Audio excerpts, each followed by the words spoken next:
Hello everyone, I am Sleepy Shoreline and I am here to help you today. I know you use this video to sleep, so before that, like the video and subscribe to the channel. Where are you from and what time are you watching? Now relax and unwind.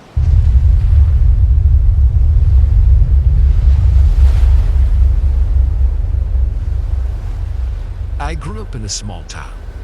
There weren't many attractions or places to go to and do stuff. So I was kind of starving for interesting things to do as a kid. One of the few things I found fun when I was little was our church's fall festival. The festival was very popular, as our church was the biggest one in town and all the families showed up to celebrate every year. I remember almost always having a good time then. There were a bunch of prize games set up inside the church, and a bunch of activities to participate in outside, like three-legged races and dunk tanks and that sort of thing. One year, when I was still pretty young, I went to the festival with my mom, dad, and little sister. I dressed up as Robin Hood, who was my favorite character at the time. The four of us all stayed together inside the church for a while playing the games. But since I'd played them all a few times before, I got bored not long into the evening. I wanted to go outside and run around, climb stuff, throw things. But my parents didn't want my little sister to go out and roughhouse with the older kids because she could get hurt, so we split up. My dad was about to go with me. But at that age, my sister always had a strong favorite between our parents that flip-flopped day to day. Whoever was her favorite basically always had to be in her sight or she would get upset. And that day, my dad was her favorite, so my mom went outside with me. It was an unusually hot evening for late October that year, and the humidity was crazy high. So it felt like it was 90 degrees even as the sun was setting. That didn't stop me going full speed and full force at every physical activity they had though. On the other hand, my mom was sensitive to heat, so she sat on the sidelines most of the time watching me play. After about 45 minutes of playing, my mom called me over and said she had to use the bathroom, so I needed to take a break and go with her. The church had set up a few porta potties outside since there was only one bathroom inside. The porta potties are about 50 feet from the activity area, far enough not to be smelled but still in view. I went into the porta potty next to the one my mom went into, but I finished up much quicker than her. My mom told me to wait until she was finished, so I stood outside until she was done. Unfortunately, she was starting to take a long time. I knocked on the door a couple times to ask if she was almost finished, but it was really loud outside with all the kids screaming. All I could make out on the other end was, "I'm almost out," so I stayed put. More and more minutes passed. Then eventually, I realized the sun had completely set. It was very dark, and I knew it would only get darker as the sun's afterglow got weaker. The festival area was lit up, but the porta potties only had a single dim lamp shining on them, making them feel isolated from everything else. My mom still hadn't gotten out, so I knocked again. This time she didn't respond at all. That's when a man walked over from the festival area and asked if I needed help. I didn't recognize him from church, but I was worried about my mom, so I told him I thought she was stuck in there. He smiled and told me everything was fine.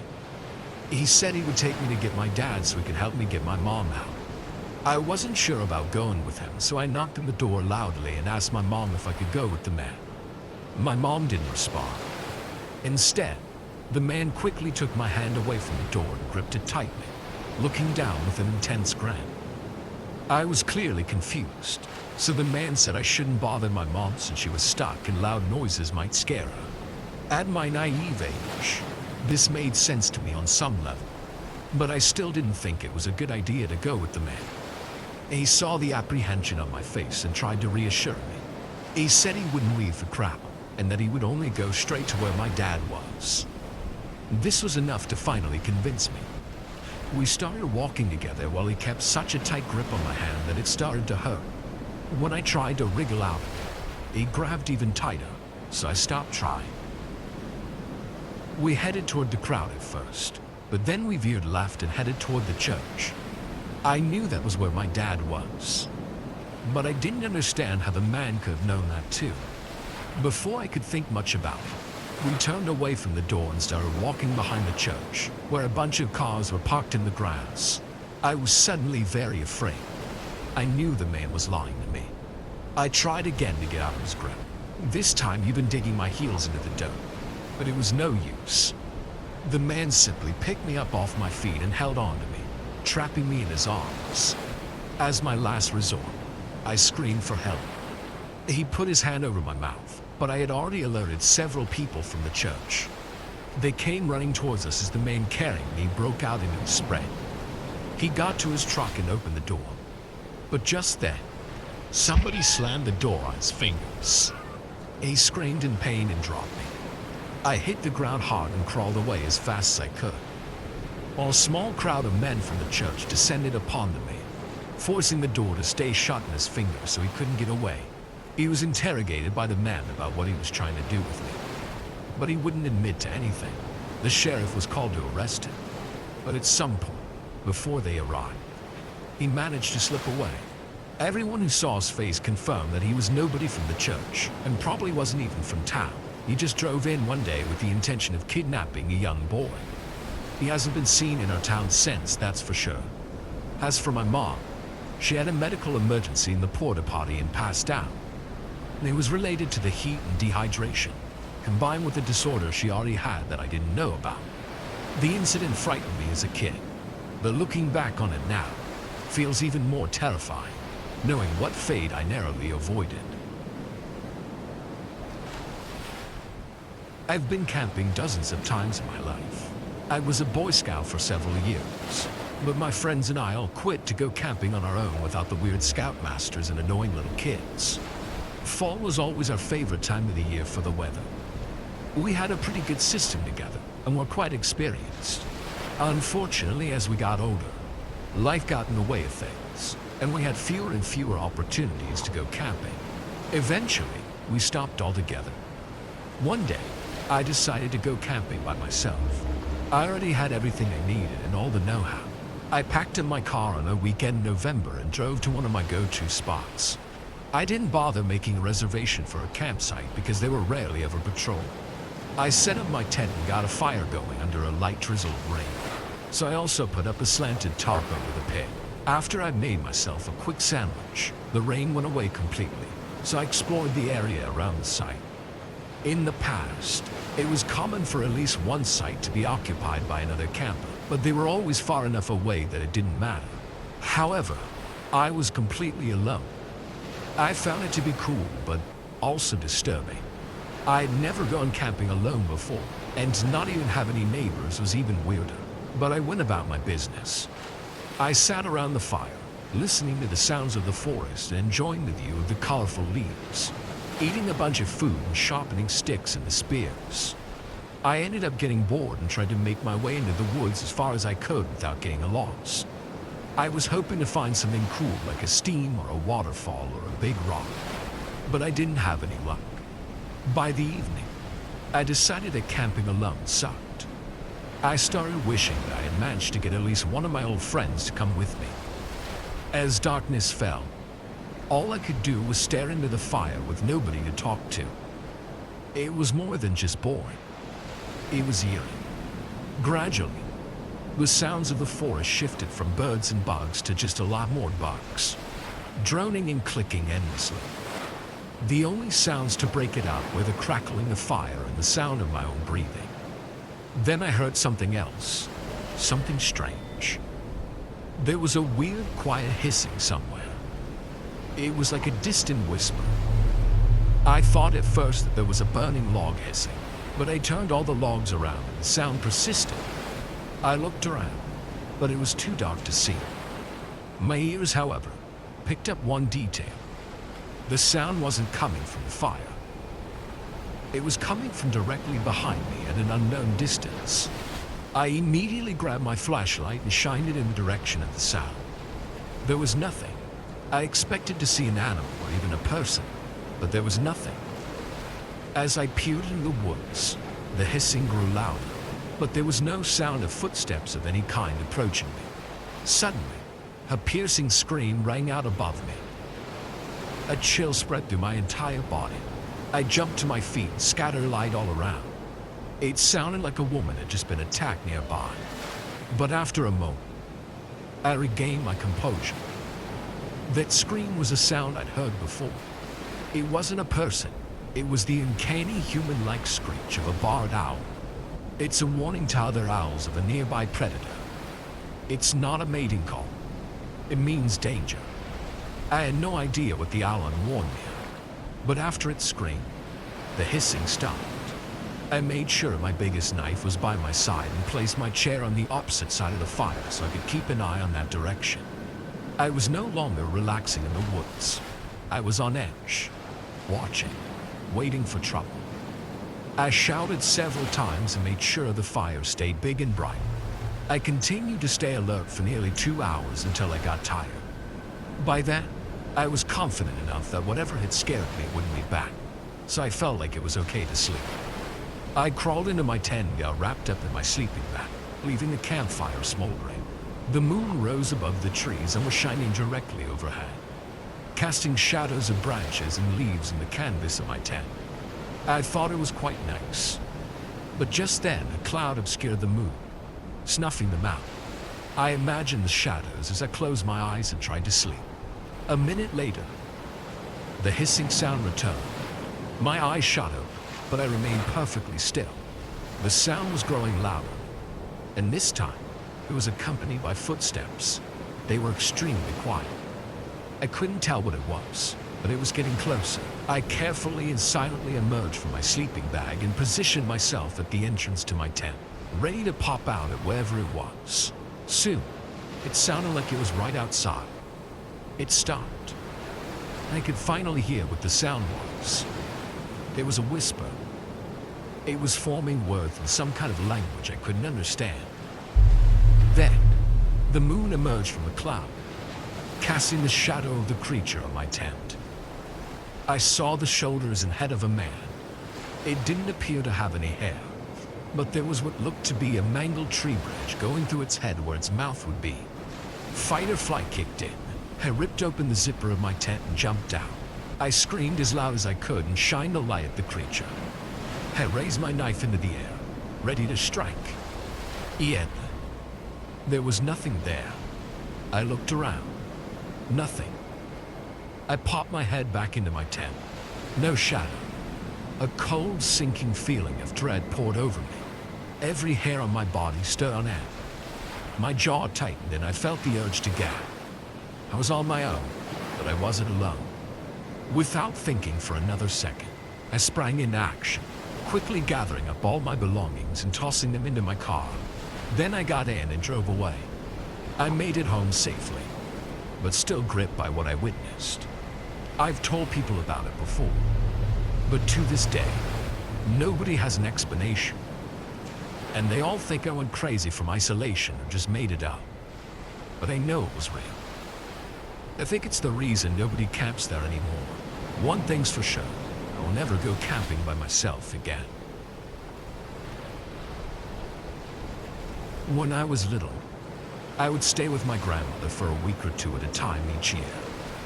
Sometime in October, my parents always went on a big vacation together for their anniversary, leaving me behind. I didn't mind.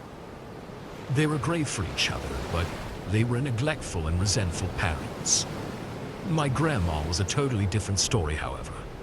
I was always happy to spend time with her. She showed me how to cook, how to bake, played board games with me, taught me how to play a dozen different card games, gave me great books to read, and in general just showed me how to enjoy life. She lived in a small house with a huge backyard, where she had a greenhouse, a vegetable garden, small fruit trees, and a whole ecosystem of flowers. The centerpiece of the backyard was Tommy the Scarecrow.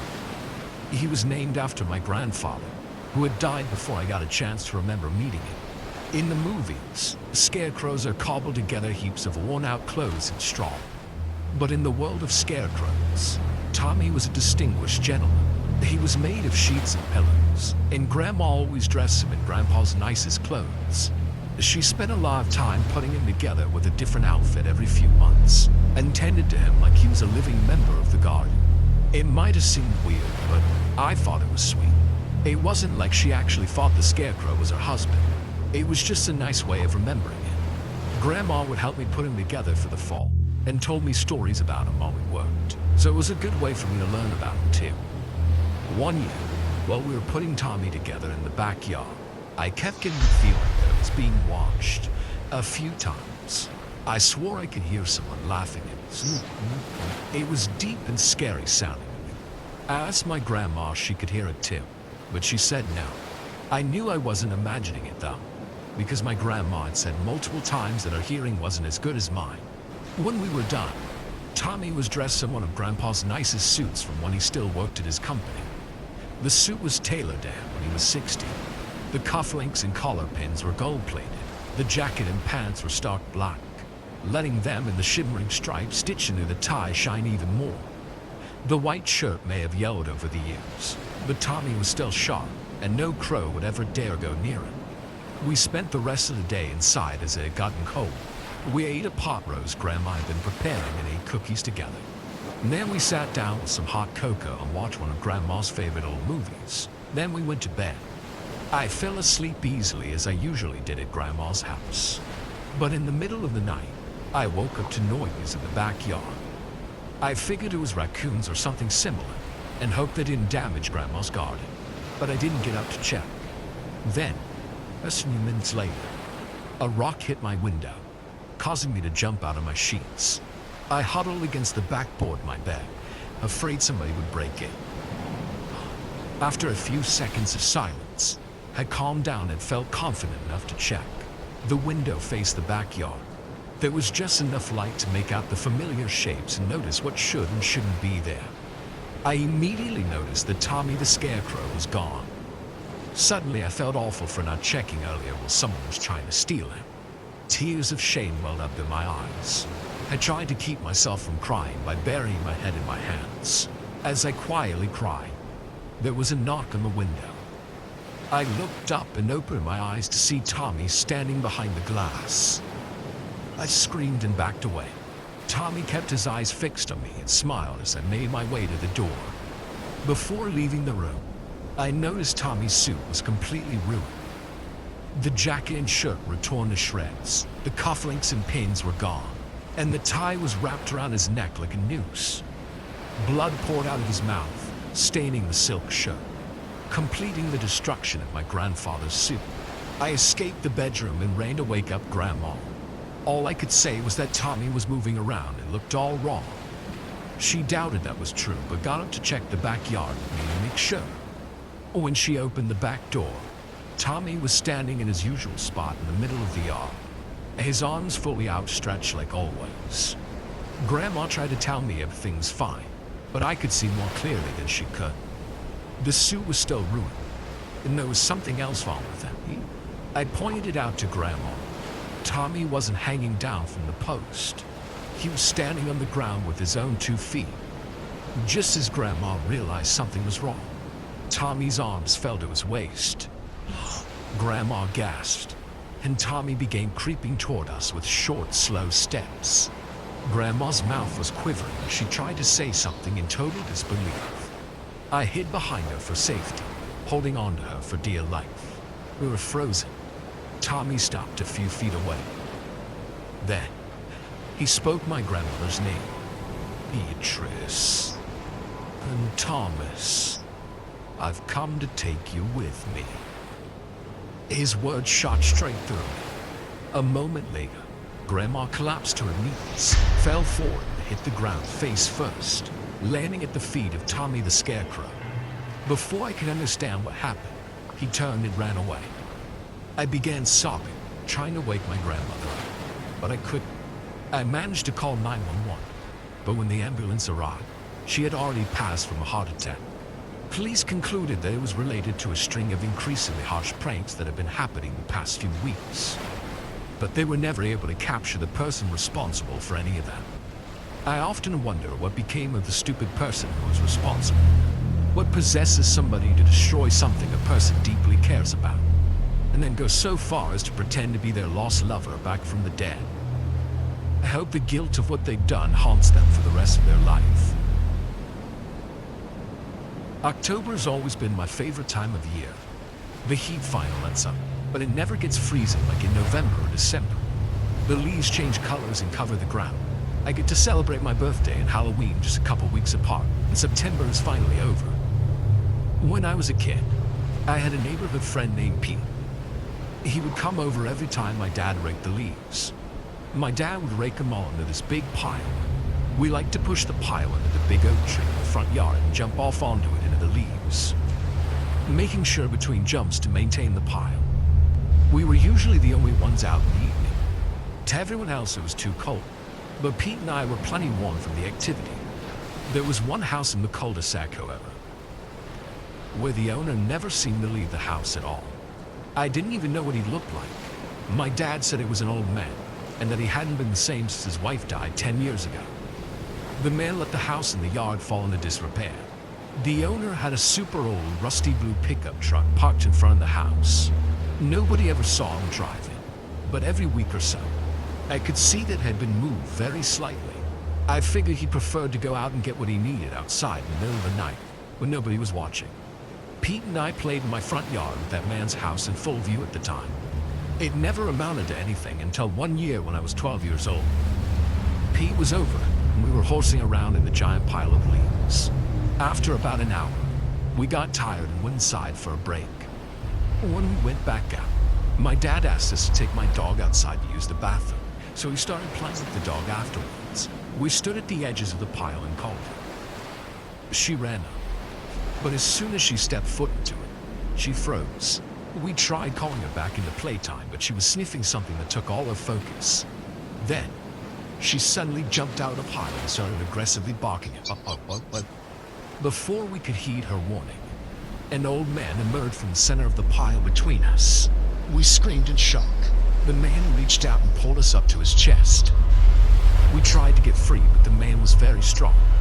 He was laughing and smiling, calling us his good old boys and holding on to us tightly. We interrogated him and made him tell us what he was doing. His response was chilling. He said he always loved to watch us play in my front yard from his house, which he pointed out to be the one in disrepair. He said this year he couldn't hold back his desire to play with us and be friends. I told him to never talk to me again. Then me and Pete headed inside. We told my dad what happened, but by then, the old man was already cowering in his house again. My dad said to call the police if the man ever showed up to our house again. I agreed wholeheartedly. That man was weird and smelled like piss. I never wanted to see him again. The rest of the night went fine. Pete and I stayed inside until his parents came to pick him up. The trouble started up again the next morning. It was a Monday, so I had to get up and go to school. When I left my house to walk to the bus stop, I made note that the creepy old man's truck was still in his driveway. I still felt weird about what happened, but I knew if I made it to school, I would stop thinking about it. I was about halfway to the bus stop when I heard the sound of a car coming up behind me. The sound of the engine was strange. It sounded like it was barely running. Plus, there didn't seem to be a muffler, so it was unreasonably loud. As it got closer to me, I heard the whine of worn-down brakes slowing down the car. I looked to my left as the old rusty blue pickup truck came into view and matched my speed. The old man was leaning over to roll down the passenger window, grinning wan.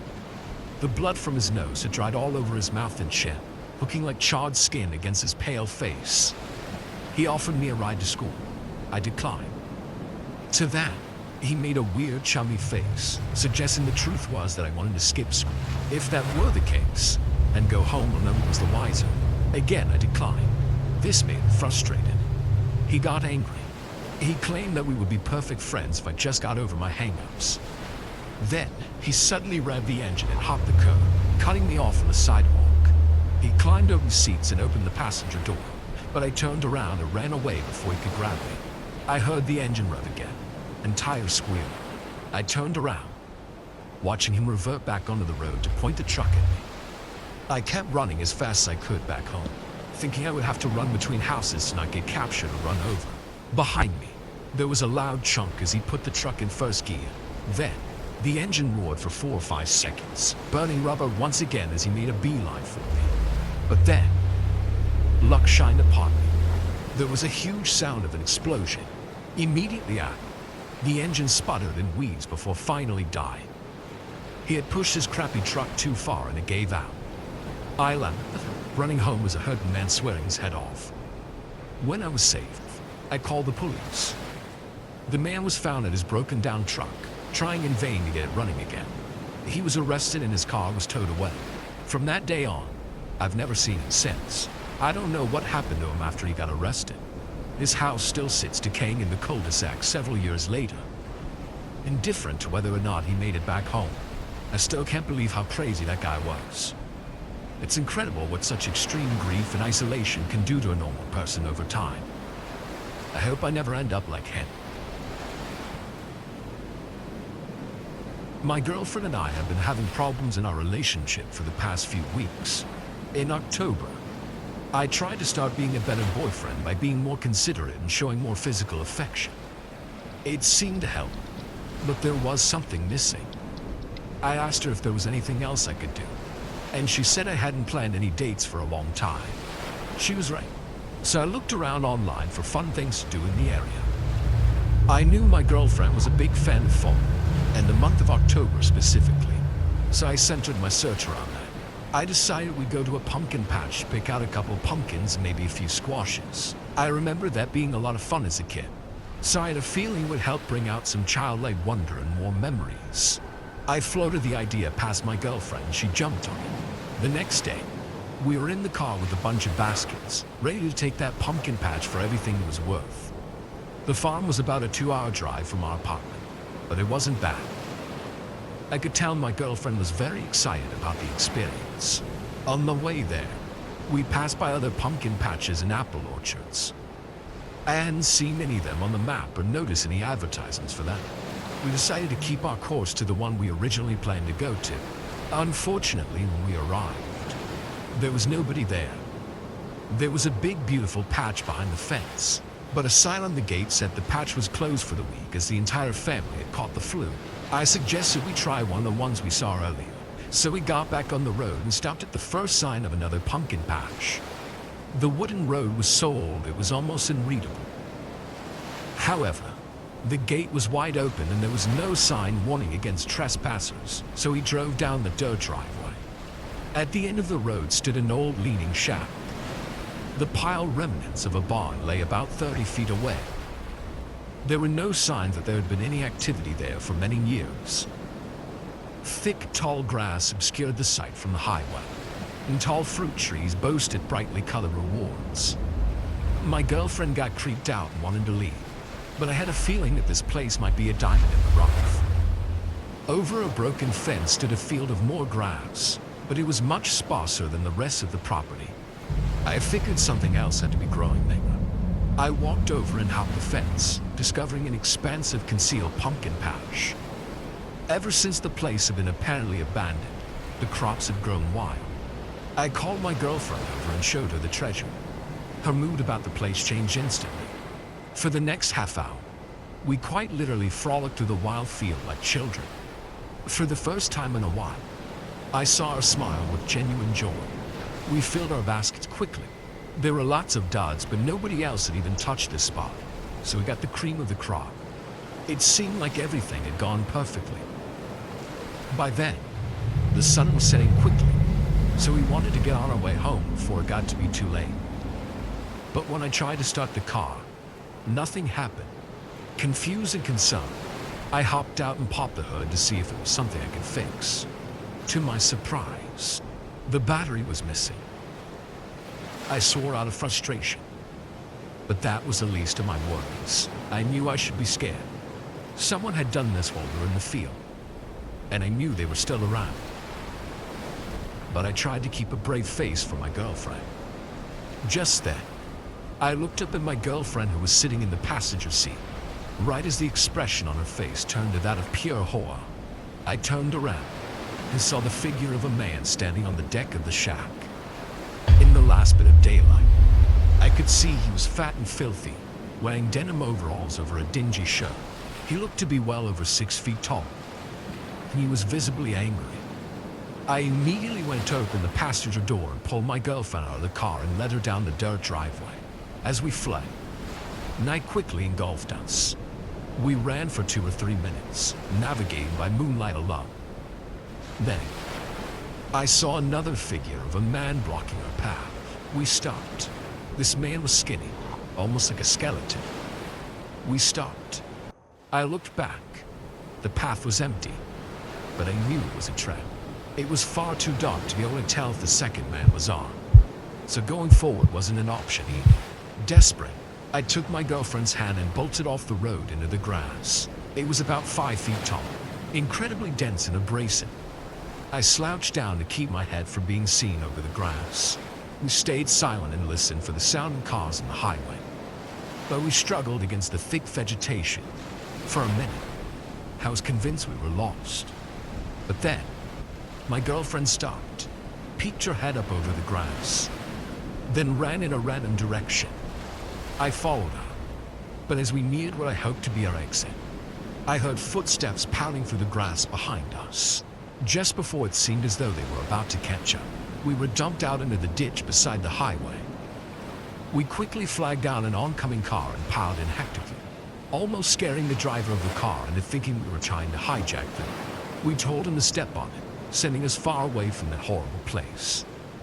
When we finally relaxed, the driver asked us what we were doing at that farm. We said we were only picking pumpkins, but he revealed to us that the two brothers who owned the farm had died several years ago.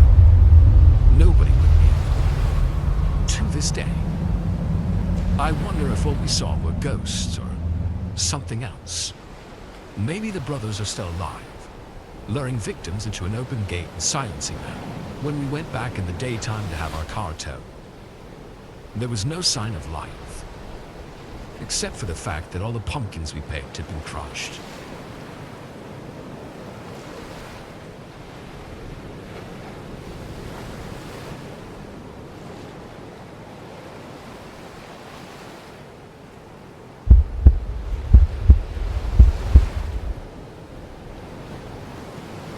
"20 years ago, I went to prison for the disappearance of my best friend. When it happened, I tried to explain exactly how it went down, but nobody believes me. Eventually, I caved in from being coerced by my interrogators and confessed to their version of events, and I pled no contest to the charges. Now that I'm finally free, even though the life I used to have no longer exists, I'm finally capable of sharing the true story. His name was Bennett, and we grew up together. Neither of us were strangers to crime. Most of what we did was petty stuff. We never robbed or killed anyone, but we had our habits and our hustles. Truthfully, we didn't do any of it because we had to. Both of us were from some pretty well-off families, and we just found it fun to break the rules sometimes. One thing we particularly enjoyed doing together was breaking into construction sites and abandoned buildings. We'd built out some confidence with that, and we never got caught doing any of it. Well, that was until we broke into the abandoned police station. The police department had just finished building a brand new station a mile or so down the road from the old one, which was built in the 40s, and it had already been outgrown by the size of the town many years ago. That meant there was this 60-year-old building with a ton of dark history that was not completely deserted.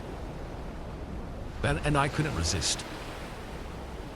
We bought a knockoff Polaroid camera to capture some eerie images, and we wore empty backpacks to gather souvenirs. Getting in was easy. The fence was topped with barbed wire, so we cut the chain at the gate and slipped right through. Then we smashed the locks on the front door, which wasn't equipped with any alarms. Right away, we were like degenerate kids inside of an illegal candy store. We dug through the ancient records in the booking station, trashed the sheriff's office, and we tried to find abandoned weapons in the armory, but all we found were some billy clubs. Then we found the jail cells. There were 4 of them lined up on one wall with the classic steel bars. Not only that, but on the far wall were the keys to the cells, just hanging there on a hook. Ben and I started giggling like schoolchildren, thinking of anything we could do with the space. We decided to play cop and criminal, where one of us would lock the other one up in the cell and pretend to be a piggish deputy. We challenged each other to rock, paper, scissors to see who would be who, and I won. So of course I wanted to be the cop. I immediately started playing the character and ordered the criminal Bennett, who pretended to be in handcuffs, to get in his cell. Then I closed the gate behind him and I locked it with the keys. I could tell that Bennett was a little worried that I would intentionally leave him in there, but he tried to hide it and he kept the amusement going. We were lifelong friends, so I knew he trusted me. I wanted to mess with him though, so I told him to have fun rotting and I walked away. Then I went to the sheriff's office and kicked my feet up on the desk. A little while later, Bennett started yelling like a jailbird. "You better let me out, you goddamn pig," he shouted, his voice echoing through the cinder block halls. "Shut up, you waste of flesh. You'll get out when you can pay your bail," I hollered back. "You didn't give me no bail, you bastard," Bennett complained, chuckling a little bit. "I know, 'cause all your money is stolen." I couldn't help but smile myself after that. "No, it ain't. You can't prove that." "Not yet," I yelled. And then for a moment, Bennett didn't reply. But then out of nowhere, he dropped the act. "I'm serious, man, and let me out, please. I can't take it in here anymore."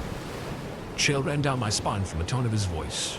I knew that he was being dead serious, so I got up from the desk and I ran down the hall to unlock the cell to let him out. But when I got there, he was gone. The cell door was still locked, but Bennett was gone. I started to panic, so I opened it up and I went inside to see if he was hiding under the bed, but he was nowhere to be found. "Bennett," I called out, "where are you?" There wasn't a single sound in reply, except the echo of my own voice. Then the sound of the door sliding shut behind me. I rushed to the door to keep it from closing on me, and I managed to put my hand in the way in the last second, causing the door to crush my wrist. I cried out in pain, then I pulled the door open. But for some reason, it was like there was someone fighting against me, trying to shut it. When I finally got free, I was full of fear and adrenaline. I didn't even go looking for Bennett. We always agreed that if things went south, we would take care of ourselves and meet up later. But Bennett never showed up. Days went by, then weeks. The police investigation of his disappearance led straight to me, and from there, you can already tell where the story's going. I got pinned for it. And even though I know I'm not responsible, I've always believed that there's nobody else on this plane of existence that should have taken the blame. Whatever got him almost got me too. Sometimes I wish it would have.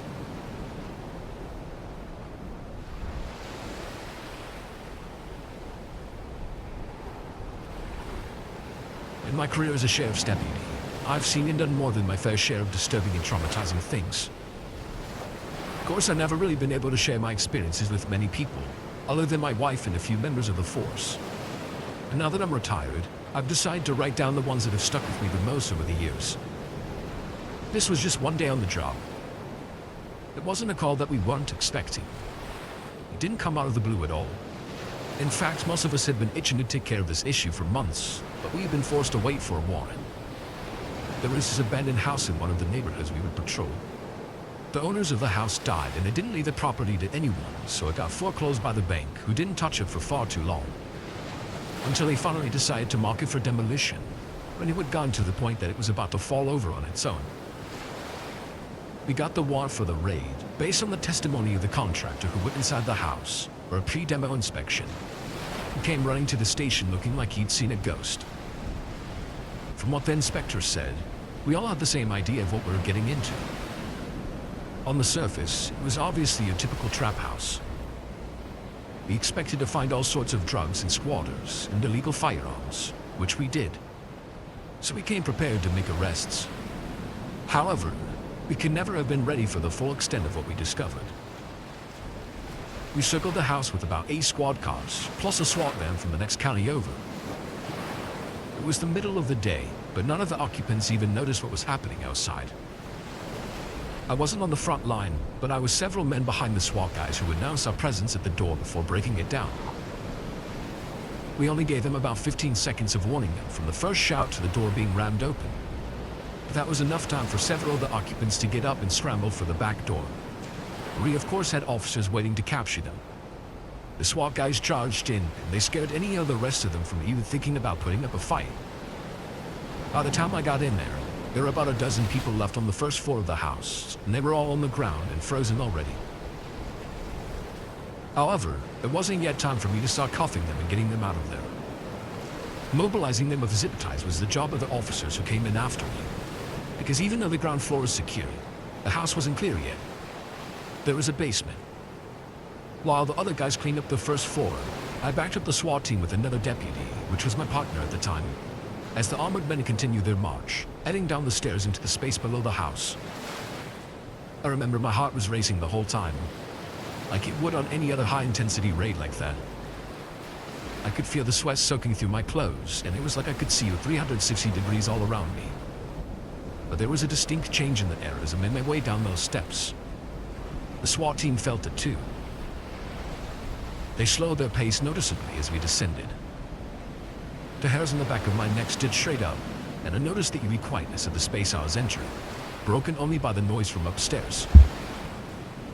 I was overcome by a smell too, a stench really. It was so distinct, but I didn't want to admit that I knew exactly what it was. For a moment, it was pushed out of my mind. The SWAT team started shouting at somebody, and I realized there was a man trying to escape the basement through one of the egress windows, but he was too overweight to fit through quick enough. Before he could get his midsection unstuck, I ran up, and with the help of my partner, yanked him down by the feet, sending him crashing to the floor, where he immediately tied his hands and feet together as per protocol. After a few more seconds, the tentative all clear was given, and it was time to start clearing out the arrested individuals and begin the investigation. At that exact moment in time, I was distracting myself from what I already knew by griping with my partner about having to eventually get the fat man we just arrested up the stairs. But he didn't even have time to respond. Off to the side, one of the SWAT members started going ballistic, shouting and cussing, and all of a sudden running over to the mobilized man and picking him up by the collar, screaming into his face. "What the hell's wrong with you?" I heard him growl, almost like he was about to cry, but the fat man didn't respond. My partner and I were stunned for a critical few seconds and didn't move to do anything. I knew we were both thinking, what could get to a guy like that who might as well be a trained soldier? Then the fat man with the blood pouring from his nose, face planting against the ground during his arrest, spat in the SWAT member's face, right in his visor. In an instant, the SWAT member lashed out and struck the man in the head with the butt of his rifle, effectively disabling him completely.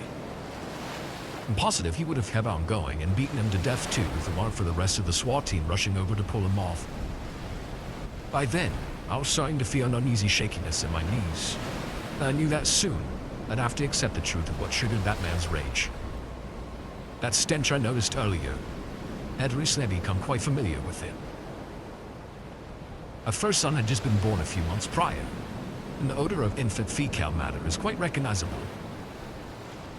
The SWAT team escorted their unhinged comrade back up the stairs and left me alone with my partner and the unconscious men we just arrested.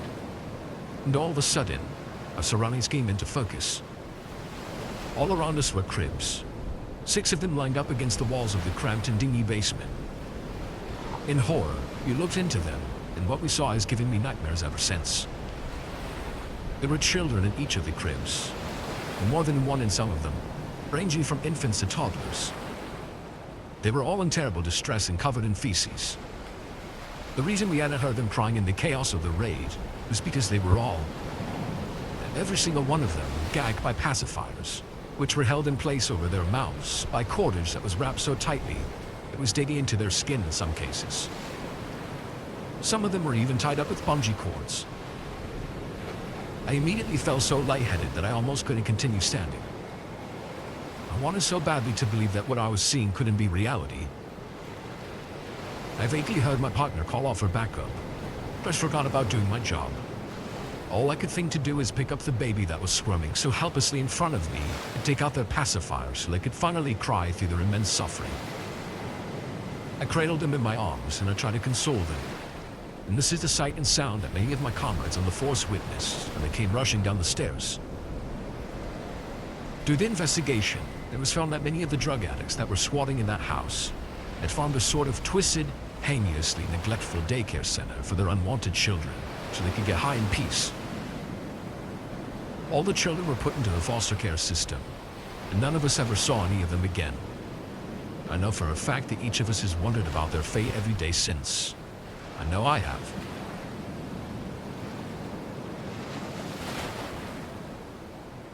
During the lockdown, my life was actually going pretty good in the first few weeks.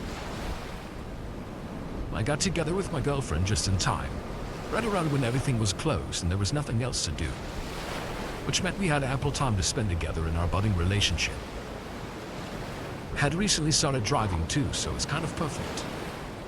It was the end of our senior year in high school, and we both just turned 18 a few months ago.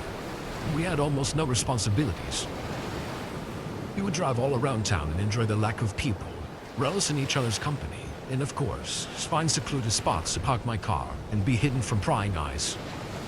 Sure, anyone could imagine why. Fortunately, that would end up bringing all the good times crashing down. Still seems so ridiculous and unfair, and that I get mad thinking about it even now. But there's nothing I can do to change it. So I figured I should share my story as a reminder that cops can be both unavoidable and insufferable assholes that will literally get off to ruining your life over the most minor of crimes. It was a night not too unlike any other. We were pulled up in the rear parking lot of a park in the neighborhood by our school, which was pretty dark at night, so we never thought that anyone would ever be able to see us. This particular night, before we got to our destination, knowing it was a Friday night, but wanting to make it feel special, despite the fact that all the days back then were running together, we bought a bottle of that knockoff Fireball and picked up an eighth of weed. Another factor that did us in was that we were chronically blowing off both of our friend groups. Seemed like it didn't matter when my girlfriend's friends called her up and asked her a bunch of questions about where she was and ragged on her for not going out with them. What we didn't know was that they were so mad at her not partying with them. They literally called the cops on us, saying that I was some kind of drug dealer. We had no idea this was happening. So after she got off the phone, we walked down to the park, smoked a joint and drank the whole bottle under the cover of darkness. Then we returned to my car and got in the back seat, where we started cuddling and then making out. Then we started taking off all of our clothes to go all the way. We were in the middle of doing it when I saw out of the corner of my eye 3 cops pulling into the parking lot with their lights off. I stopped what I was doing, stunned. Before I knew it, they surrounded my car, so there was no hope of even driving away. I quickly told my girlfriend what was happening, and we both rushed to put our clothes back on, but it was too late. The cops started banging on the doors and shining their flashlights through the windows, completely exposing both of us. We were caught in the act. They showered at us to get out of the car while we were still half naked. We were as freaked out as we could have been, so we panicked and we just decided to do what they said. As soon as I opened the door, this one big fat pig of a cop ripped me out of the car and threw me on the ground, handcuffing me immediately. My girlfriend was screaming and refused to get out of the car after seeing that, which led the other cops to reach in and yank her out. I couldn't see anything but the dirt in my eyes, but I could hear her struggling and trying to grab onto anything she could. But eventually they overpowered her and handcuffed her on the ground as a sobbing mess. Then they put all their flashlights on us so that all the people in the neighborhood around us who woke up from the screaming would be able to see exactly what was going on. Then they started asking us a million questions. I was so shell-shocked that I couldn't really think of what would have been the right thing to say. The questions ended up with them searching my entire car while they left us on the ground. They found the weed and the empty bottle of alcohol, which I claimed to be mine immediately to save my girlfriend from any further trouble. They breathalyzed me, and since I was under 21 and even had a detectable amount of alcohol in my system, that meant I was immediately slapped with a DUI and got my license revoked, barely 3 months after I got it. On top of that, I was hit with the drug charge because of the weed. My girlfriend and I were both charged with trespassing because for some reason it's against the law to be in a park after dark. But the worst part of all this is because we were caught having sex in my car there. We were both charged with indecent exposure and committing a lewd act, which we ended up getting convicted for. That means we are now both registered sex offenders for the rest of our lives, just because we were having sex with each other in the back seat of my car, which I swear to God had such tinted windows that nobody could ever see us, especially at night. You might be thinking that a lot of these charges could have been dropped, but the coffer inked me out of my car. He was so proud of his actions that when he showed up to the court date, he convinced the judge there was a mountain of evidence against me, proving that I was a total degenerate. He pointed to the open container violation, the intoxicated driving even though I wasn't driving, the marijuana, the indecent exposure, the trespassing, the anonymous tip from the friend that betrayed us, and the resisting arrest too. So the judge decided that at 18 years old, I needed to go to jail for 6 months and be on probation for years. The only silver lining is that my girlfriend avoided going to jail. And since she wasn't a minor, I avoided a much more serious charge. However, she was so traumatized by this event that she dumps me all while I was in jail. Just goes to show, cops are always looking for an excuse, so be careful out there.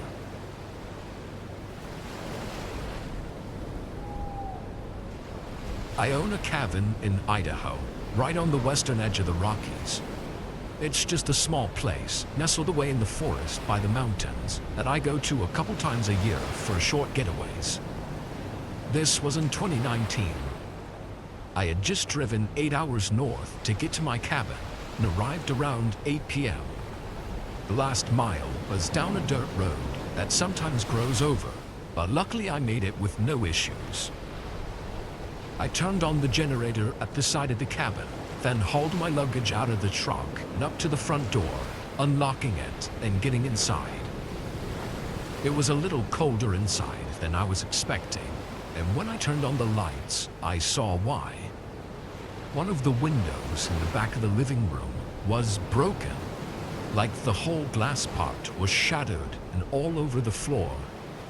I was obviously really concerned, so I did a quick walkthrough of the house. Everything was in place, nothing was gone, and there were no signs that I could see of anyone having been inside. So I figured it had to have been an animal, maybe even a curious grizzly. Seeing as everything else was still in working order, I didn't worry too much about it and continued with unloading my luggage. It was too late to run back into town to grab a replacement window, so I just nailed a throw blanket over the open window. I went back outside one more time to get some firewood, threw it in the fireplace, and got the cabin nice and warm. I laid on the couch and opened a book, settling in for the night. With the broken window, I could hear the nature sounds from outside, and it was really peaceful. It didn't take long for me to get sleepy. It was probably 11 o'clock. I got up and refilled the wood so it'd keep the place warm throughout the night, then shut everything off and went to the bedroom. I set an alarm for 7 a.m. and drifted asleep. In the middle of the night, my body jolted awake and I instantly sat up. I looked over at my nightstand. It was 1:24 a.m. My heart was pounding and it felt like I'd woken up from something sudden. At this point, I didn't know if it was just a bad dream I had or something else. I was honestly really confused. The cabin was very quiet. All I could hear was the soft crackling of the firewood in the living room. I got up from the bed and walked over to the door, carefully opening it and looking out. The red glow of the fireplace illuminated the cabin enough for me to walk through the short hallway. The first thing I saw was that the blanket had fallen from the broken window. Then I saw muddy boot prints on the blankets.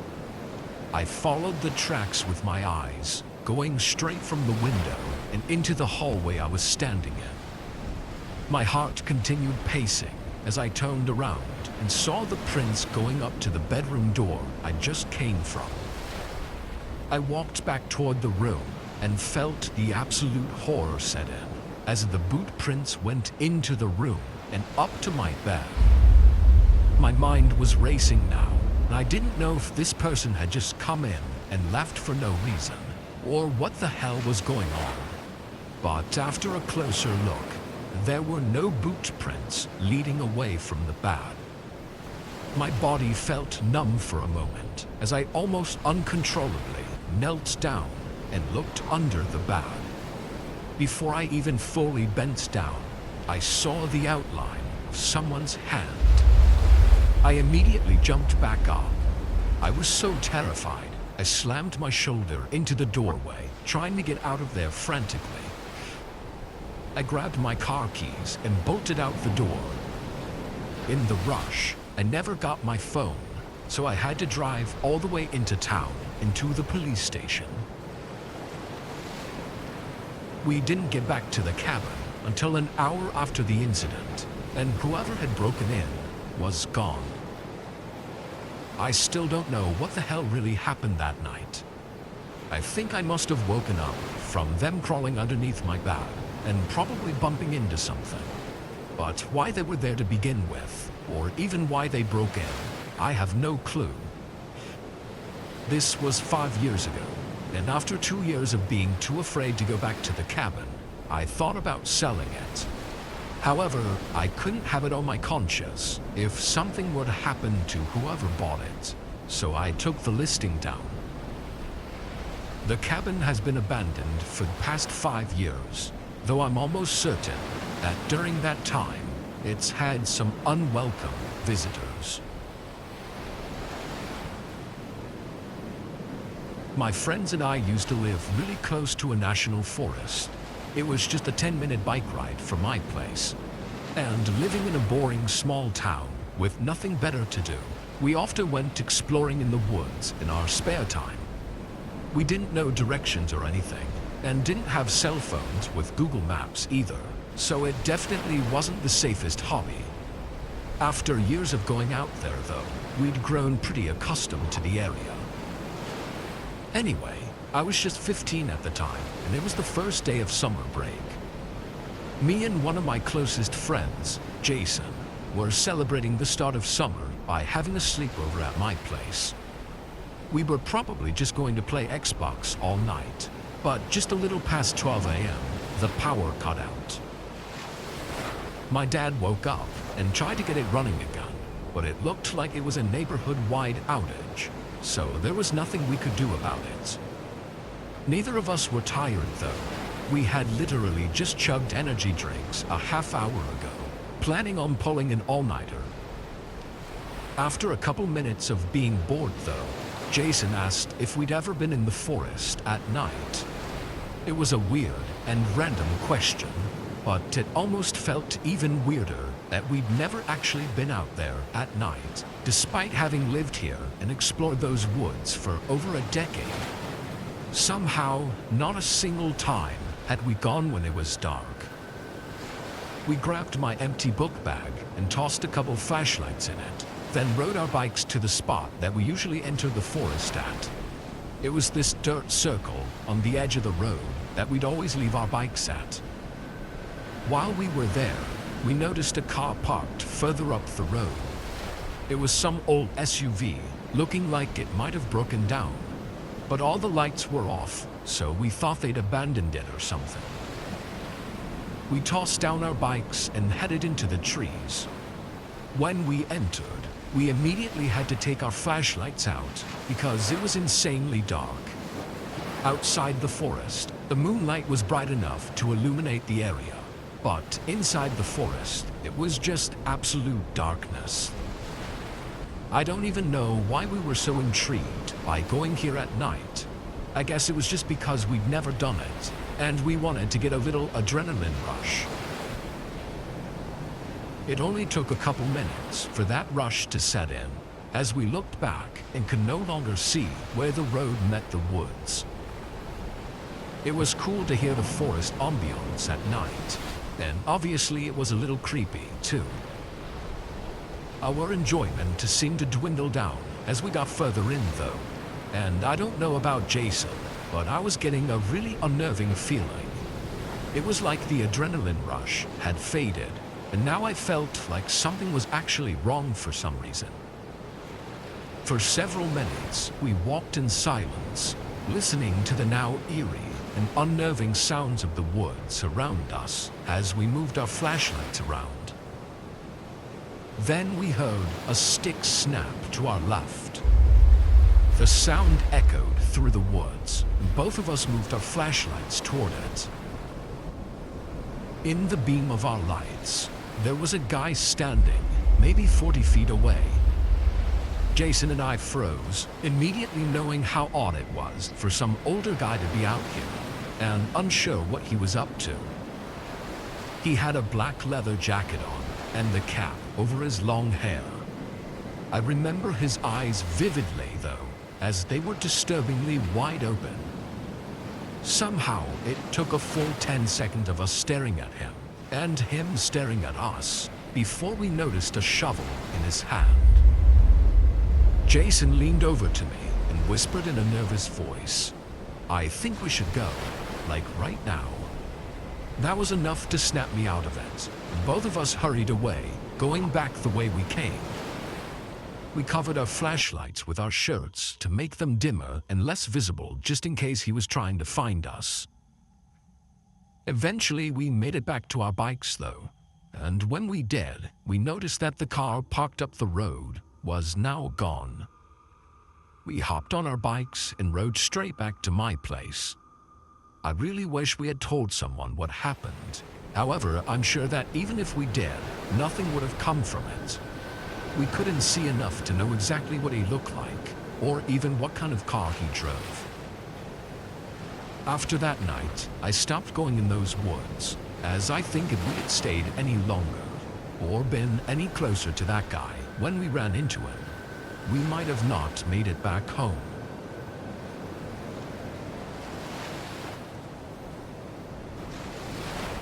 Back in 2021, I took a road trip to Maine. I'd never been, but I had a few camping trails that I wanted to go on. I actually didn't even have a hotel booked. I pretty much just drove straight up there and parked at the trailhead, planning to spend the whole time camping. This was a really flawed plan though, because I arrived a lot later than I was aiming for. It was about 5 p.m., and the trail to the campground said it was 4 hours long. I'd brought a headlamp and everything, so I wasn't too worried, but it definitely would have been nice not to be rushed. It's also worth the mention that no other cars were at the trailhead, so it was supposedly empty. I got going, walking as fast as I could without injuring myself.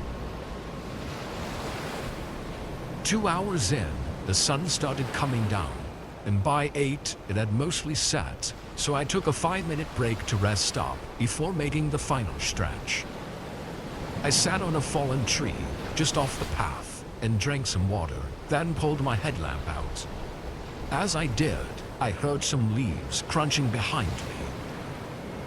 I quickly turned on my light and shined it behind me, but there was nothing. At least, nothing within the range of my light. As I looked out for a few seconds, the sound had stopped, and it was just quiet. What I had heard sounded like footsteps, but I didn't hear enough of it to know what it was. Probably just a deer or something, I thought. I got up and adjusted the headlamp to my liking, then continued down the trail. It got increasingly darker over the next 30 minutes or so. I could no longer see any landmarks or views in the distance. The only thing visible was whatever was in the tunnel of light coming from my headlamp. So I was putting all my focus on making sure I stayed on the trail and didn't lose my footing.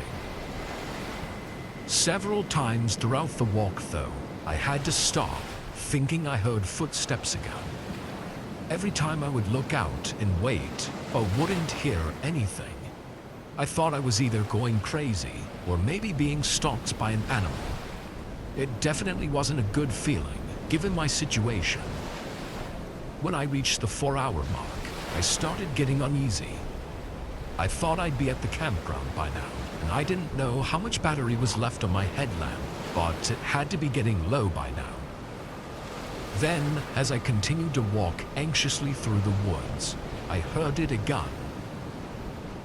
This time it was much closer and sounded exactly like a human footstep. I was almost 100% sure that that's what it was, enough to make me jump and turn abruptly. No one was there. There were so many trees and bushes though, and with my tiny headlamp on top of that, it felt like I really couldn't see anything. Hello? Is someone out there? The insects chirping only seemed to get louder, covering any subtle sounds of possible movement. I started backing up, still facing where I'd heard the sound from. After taking 10 or so steps back, there was a quiet footstep a little to the right. I moved the light over, and as soon as I did, one of the bushes suddenly jerked and rattled all the leaves, and for an instant, I saw someone's legs as they sprinted away, further into the woods. I completely froze up.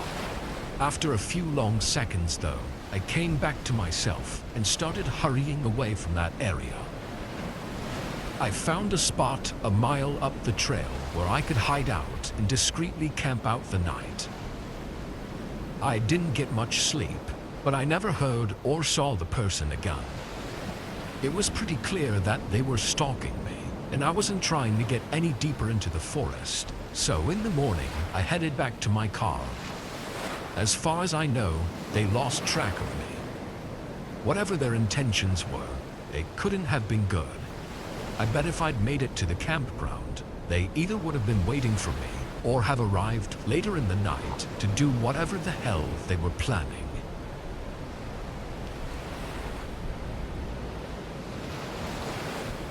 Last Halloween, my best friend Lucas and I went trick-or-treating with our mutual friend Michael. We were in Michael's neighborhood because his family was rich and lived in a wealthy neighborhood with big fancy houses. It was awesome for about half an hour, as every single house was giving out king-size pieces of candy. But then a huge storm rolled in and cut the night short. We ran back to Michael's house to take shelter. Michael's parents weren't home and they weren't coming back soon either, because that storm was crazy. The wind was howling and the windows were being battered by heavy rain. There was a flash of lightning and a loud boom of thunder every few seconds. It was nice for a while, but as it raged on, it got annoying. So we went to the quietest part of the house. Michael's parents had a small private movie theater, so he put on something scary. There were no windows and the walls were soundproofed, but we could still hear the storm quietly howling and thundering in the background. About 20 minutes into the movie, Michael got up and paused the projector. He said he changed his mind about it because it wasn't scary. Then he went to grab something better. He came back with a Ouija board, bragging about how it was a centuries-old family heirloom and not just a Hasbro game. Lucas and I didn't believe him, of course, even though the board did look old. It looked like it was cut against the grain from a single log, as the rings of the tree were all visible. According to Michael, the planchette was carved from the same tree, and the lens was made of crystal, not just glass.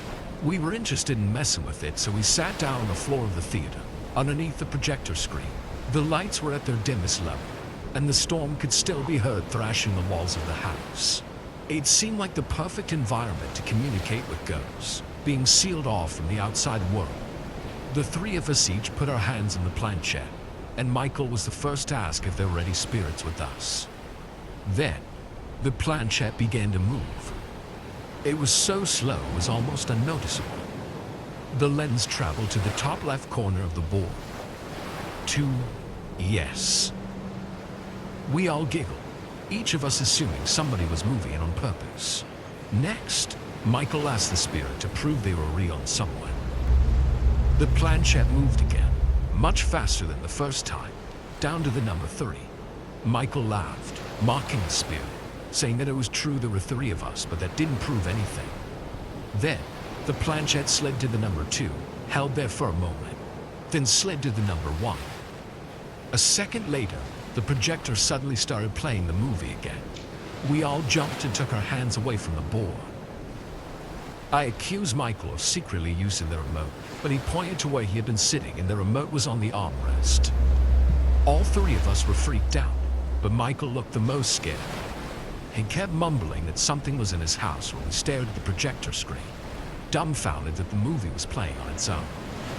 As we watched, a shadow slowly began to obscure the projection, emerging from the bottom and rising to the middle and looming over us. It was the shape of a head, as if someone was standing in front of the projector. We all turned around at the same time and looked up to the top of the theater, but nobody was there. Suddenly, Michael lost it. He marched up to the projector and ripped out the power cord. Then he came back down, took the Ouija board and the planchette, then stormed out of the theater. Lucas and I followed him to the front door where he walked out in the pouring rain. We watched from the shelter of the porch as he threw the board in the garbage bin by the curb. He came back soaking wet, blowing past us into the house. We didn't follow him as he went to his bedroom to change, cursing up a storm in a mix of anger and fear. Lucas and I retreated to the game room, where I absentmindedly racked up the billiard balls to distract ourselves with a game. We never ended up taking any shots. Michael returned from his room and joined us a minute later or so, starting to calm down. We were all deeply concerned, but we didn't know what to say. In the silence between us, we all noticed something at the same time. The game room was where the only entrance to the theater was, and the door was wide open. There was noise coming from inside, and we all recognized it. The movie was playing again. Together, we slowly made our way into the darkness of the theater, walking down the small hall beside the seats. At the end of the path, we turned the corner, and there, sitting in the first seat in front of us, was an old woman in a nightgown. She was drenched, with water still dripping from her hair as she turned her head and looked at us, smiling with an ancient, sagging face. We all ran out of the theater screaming. Michael shut the door and barricaded it with the foosball table. We went around the house together and turned on every single light. Then Michael's parents got home. We told them there was someone in the theater. They went to investigate, but nobody was there anymore. However, the seat she was sitting in was still down. There wasn't enough proof for Michael's parents, and they scolded him for throwing out the Ouija board. But when his dad went out to get it from the garbage, it was gone. He went looking for it and found it back in the game closet where it belonged. Michael's parents thought we were messing with them, but we know we saw something that night. We don't tell people about it because we don't want to sound crazy. But since then, Michael says he hasn't stepped foot in the theater, as he believes it's now haunted by the spirit of his great-great-great-grandmother, the original owner of the Ouija board, and the person we saw in the theater that night. My name is August. In my first year of college, I hit a huge stroke of luck when a girl I just met invited me to a Halloween party at her house that night. I didn't know many people at the time, so I randomly forced myself to talk to her one day, and it worked. Her name was Emily. She lived in a house with 3 other girls that was a short walk from my dorm. I didn't have a costume, so after studying, I rode my bike down the road and bought a Bigfoot suit. I got home and changed. Then I started walking to Emily's house. I didn't want to ride my bike there because I was worried about the fake fur of the costume getting caught in the chain. Plus, I was a little worried about it getting stolen. On the way there, I saw a ton of people out on the street. A lot of them were wearing costumes too. My peripheral vision was blocked by the mask, but I heard a few people point me out to their friends and laugh. I didn't mind. I actually kind of liked it. I must have looked quite funny sauntering through the streets alone like a real-life Bigfoot. I had a mask on, so nobody knew who I was, which made me feel a little more confident. About halfway there, I was approached by a man who was much older than your average college student, and he appeared to be homeless. He had a tattered brown jacket on, and a large backpack stuffed to its breaking point. I expected him to ask for money, but then he introduced himself as Jason. I told him my name just to be nice, but that opened up a conversation I really didn't want. He wanted to know where I was going. I was vague about it and said that I was just going to a party. But the guy kept pressing me for information about my night, like where the party was at and if there were going to be girls there. I gave him no information, hoping to end the conversation as quickly as possible. I eventually just got fed up and tried walking past him, but he grabbed my shoulder and laughed, saying we should just go together as friends. I told him to leave me alone at that point. Then I walked off quickly. I didn't want some dirty hobo at my first college party. By the time I arrived at Emily's house, I had gotten sick of marinating in the moisture of my own breath. So I ditched the mask. One of Emily's roommates answered the door. They let me in after I said Emily invited me. The party was still coming together, so only a few other people were there. I felt a little awkward. I didn't know any of these people besides a 10-minute conversation with Emily. Thankfully, everyone was really nice, and after a little while, I felt very welcome. I talked with Emily mostly, which was nice. At some point, she asked if I invited anyone else. I didn't want to reveal that I had no friends, so I just said I invited a friend but they couldn't make it. Then I changed the subject. Later on, more people arrived, and the party kicked off for real. It wasn't a big party by general college standards, but it felt massive to me. I got tipsy to cope with how overwhelming it all felt, joining in with everyone else. Everyone was in a costume, making it feel even more surreal. I floated around for a while, trying to make new friends. It was going well. But while I was talking to someone, I saw something over their shoulder that freaked me out. There was a person walking by in a full Jason Voorhees costume. The name of the hobo I talked to instantly popped into my head. Jason. I lost track of the conversation, thinking it couldn't actually be him, until the person I was talking to got my attention again. I apologized for zoning out, and I forgot about it as we kept talking. A while later, I was talking with Emily again. She mentioned that my friend had actually just made it to the party. I was confused, so I asked her to explain. She said she heard from the roommate that opened the door for me that they let someone in and gave them my name. I panicked. I looked around the entire house, but I couldn't find it. Just as I started to calm down, a girl screamed from one of the bedrooms. Everyone stopped their conversations. The music paused, and a crowd of people descended upon the door. But it was locked. Nobody could get through. A man was also shouting inside aggressively, leading us to assume the worst. Suddenly, the biggest guy at the party kicked in the door. Everyone was ready to swarm and subdue an assaulter. But there was a pause when we saw the reality.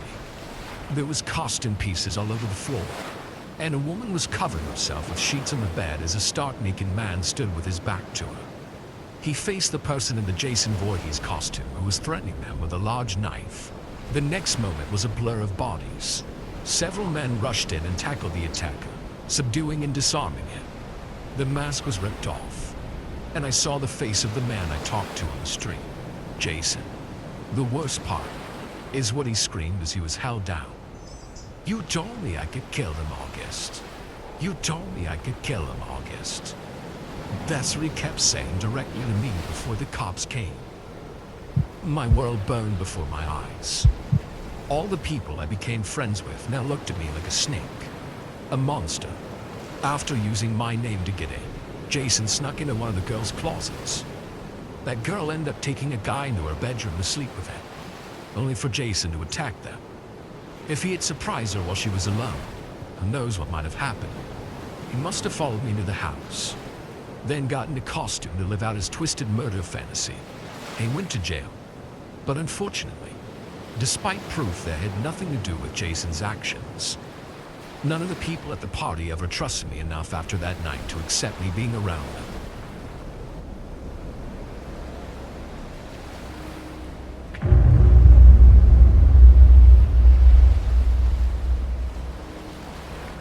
I never understood the hype about Halloween. I think dressing up in costumes is lame, and I don't find candy to be appealing. I stopped trick-or-treating when I was about 8. One year, in my sophomore year, I thought I was getting a slightly nicer Halloween, as my parents were going to a Halloween party with my mom's co-workers. They said they would be out late, and gave me 5 bags of candy to give out. Of course, I didn't plan on giving out candy. As soon as they left, I got the salad bowl and taped a note to it that said "Ring doorbell if empty." That way it would appear like I had been giving it out, but I figured I don't have to go outside 3 or 4 times. With that taken care of, I took my Xbox out of my room and set it up on the living room TV. Then I played the night away doing squads on Fortnite with my friends. Every couple rounds, the doorbell rang. Then at the end of the game, I'd step out for a moment to refill the bowl. The system worked perfectly. By midnight, everything had quieted down, so I switched off the porch light. Only partiers would still be out, not trick-or-treaters, and I knew my parents wouldn't be home for another hour, so I played on. Then, the doorbell rang again. I wondered why there would be anyone out still trick-or-treating and why they would try a house with no porch light. I figured they would give up and leave, so I ignored it. When the round was over, I remembered that the doorbell had rang, so I got up and opened the door. I was surprised to see that it wasn't children on the front porch, but 3 grown adults wearing creepy clown masks. The one in the middle said, "Chick-or-treat," in a sinister voice. I almost stepped back to get the last bag of candy, but then I saw there was still a couple of handfuls in the bowl. I pointed this out, and they responded by saying that that wasn't what they were looking for. When I asked what they wanted, They said they either wanted my dad, the trick, or my mom, the treat. I was confused and stupidly blurted out that they weren't home. I immediately knew I had made a huge mistake, which was confirmed when the same clown said to the other clowns that I was all alone. I panicked, slamming the door shut and locking it. My mind started to race, trying to figure out what just happened and what I should do. I had revealed to all three of them that I was home alone, at just 15 years old. Plus, the living room curtains were wide open, and I didn't know if all the windows were locked. They must have been watching me at least as they rang the doorbell. Or maybe they were watching me all night, learning my routine. I held back on calling the cops just then, though. However, I told my friends I had to go. I closed the curtains and took my Xbox back to my bedroom. I couldn't be distracted by it. I only had about an hour to go before my parents got home, but they could be back at any moment. I sat up in the living room with the TV on low volume for a few minutes. I couldn't tell if I was hearing things or not, but I kept hearing what I thought were footsteps around the outside of the house. Things were tense for a while, but I eventually heard a car pulling into the driveway and saw headlights through the curtains. Finally, my parents were home, and I was safe. So I slipped into my bedroom and went to bed, making it look like I had gone to sleep on time. After a long night of gaming, I was pretty tired and dozed off quickly. I was half asleep when I heard footsteps coming down the hallway. I figured it was my mom or dad coming to check on me, so I didn't worry. The door clicked and opened, but instead of closing after a few seconds, it opened even wider. I saw the silhouette of a grown adult in the doorway, but there was something off about their head. I mumbled hello to no response. Concerned, I rolled over and grabbed my phone, then shined a light at the door. I then screamed as I saw a man with a clown mask in my bedroom. They stared at me as the other two terrifying clowns walked up behind him. I screamed at them to leave me alone, but they didn't leave. Then, the faint sound of another car pulling into the driveway alerted them. I thought they would start to flee, but then the man in the middle said to me, "It looks like your parents are home. Your mom is a treat, isn't she?" After he said this, the other two walked away and he walked toward me. I jumped out of bed and went to my window to try to escape through it, but the man grabbed me. I kicked and clawed at him and managed to rip off his mask. He was startled for a moment when his face was exposed, giving me just enough time to pull up the window and jump out. I ran around the side of the house to my parents' car just as they were parking and started banging on the door. My mom opened the door for me to jump in. I begged them to leave, telling them there are intruders in the house.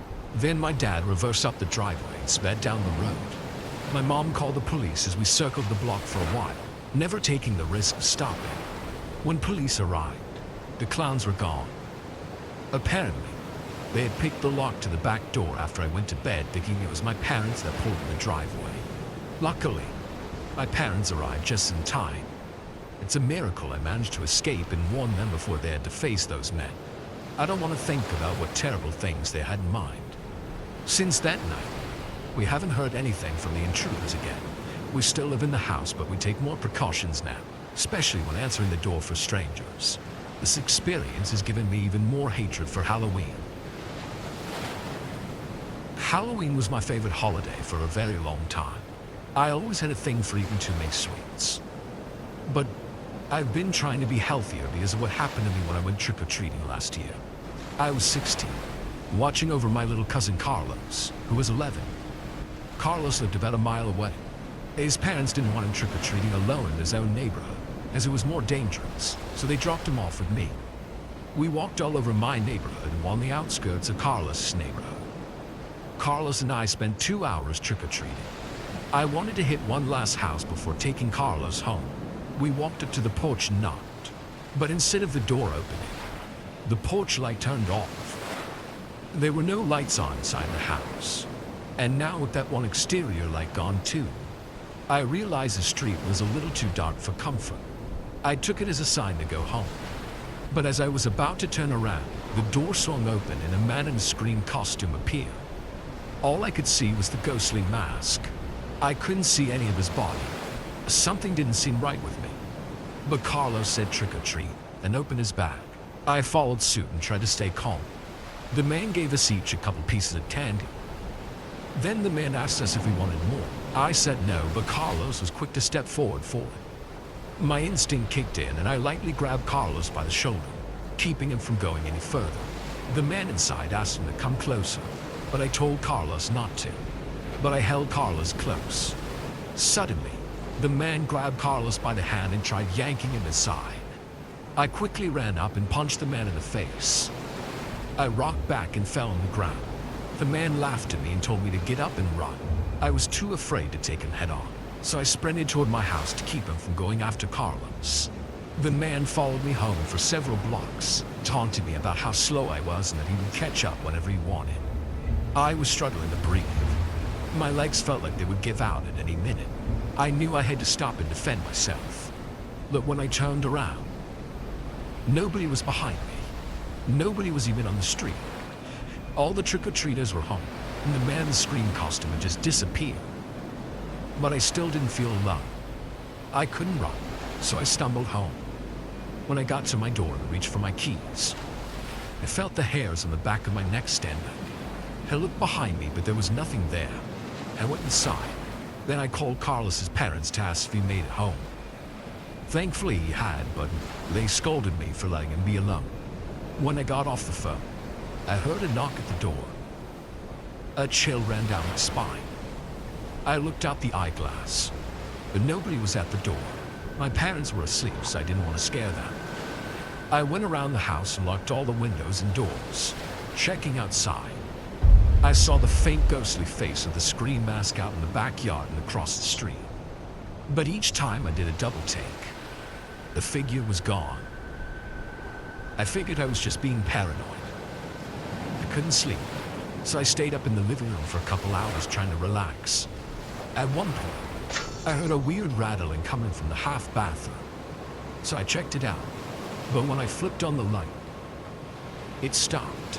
I turned the light back off and waited several minutes to see if it would happen again. Eventually, I gave up and sat back down. After finishing a movie, I was finally sleepy. I shuffled into the half bath before bed. But upon opening the door, I felt frigid air from outside as I realized the window was open. I rushed over to slam it shut. But after seeing a scream mask on the ground, staring at me, I froze. I came to my senses and slammed the window, locking it. Terrified once again, I quietly made my way through the house, making sure I was alone. I saw nothing out of place, so I went to my bedroom, sliding my hand around the wall to look for the light switch. Instead, I felt a hand grab my wrist and pull me to the ground. I was pinned down. I could feel the cold steel of a knife at my throat. A familiar voice told me that if I screamed, he'd make good on his promise to drain the blood from my body. I begged him not to kill me and said I was sorry for hitting him, but he told me it didn't matter because I was already dead. That's when he took the knife away from my throat and I felt him winding up to stab me. I let out an involuntary scream of pure terror. Then, the knife sliced the tip of my ear and plunged into the floor. I started sobbing as the man called me a coward and disappeared. I curled up like a child and wailed. When my parents woke up and found me, I was a mess. Ever since that night a year ago, I've been haunted by nightmares of him coming back. But I've also been motivated to get in shape so I could better defend myself next time. Police never found anyone living at that house that the man was in. It was supposed to be vacant, but he had broken into it, presumably to have a good place to capture a victim. Luckily, I was at least able to save Carlos. When I was 16, I went trick-or-treating for the last time. As I was getting older, I wanted to go out to Halloween parties and do more adult stuff, but I had to give my childhood one final hurrah. However, my friends didn't exactly feel that way. They all wanted to go to house parties, so I ended up trick-or-treating by myself. I made sure my phone was fully charged, then I set out on my own.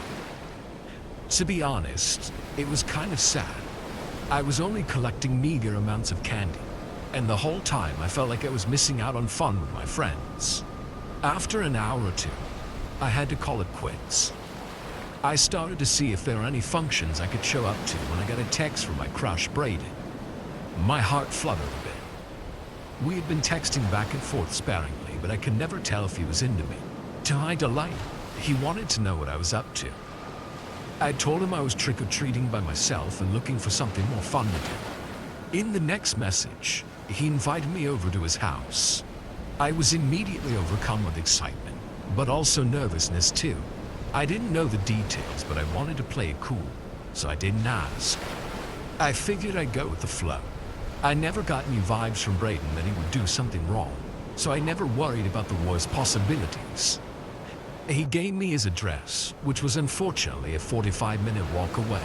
Thankfully, it was very nice out that night, and I got to text Braden along the way.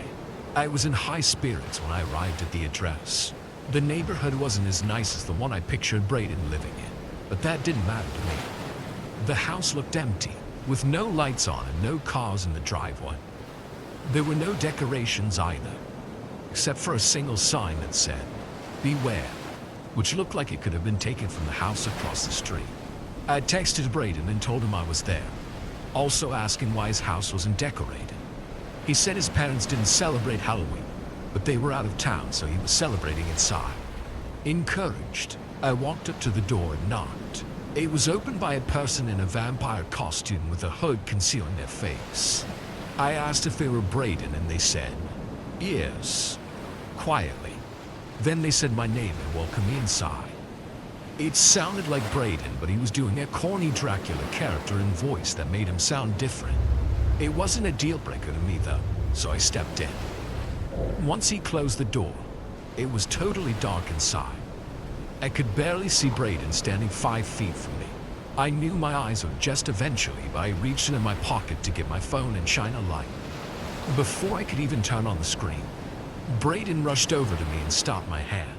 I felt two separate sensations, attraction and panic, as this was the first time Braden and I ever touched each other, but I was startled by how sudden it was. Braden said he wanted to keep it dark to maintain the atmosphere that was comfortable for a vampire.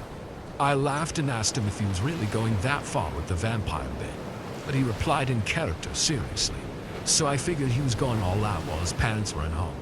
I went along with it, thinking I was going to see a special side of Braden. He led me to a couch I couldn't even see, and we sat down almost on top of each other. My heart was racing with glee, but the other half of my senses were raising alarm bells. The first thing I noticed, besides this weirdness in his voice because of the whole vampire act he was doing, was the way he smelled. Braden always wore this delightful cologne I loved, but that scent was absent. I started getting suspicious, and when Braden put his hand on my thigh, I brushed it off. I told him I just wanted to chill and not take things too far, but he didn't listen. In the dark, stillborn, I felt his hand lightly wrap around my chin. Then he reached in and took a deep whiff of my neck.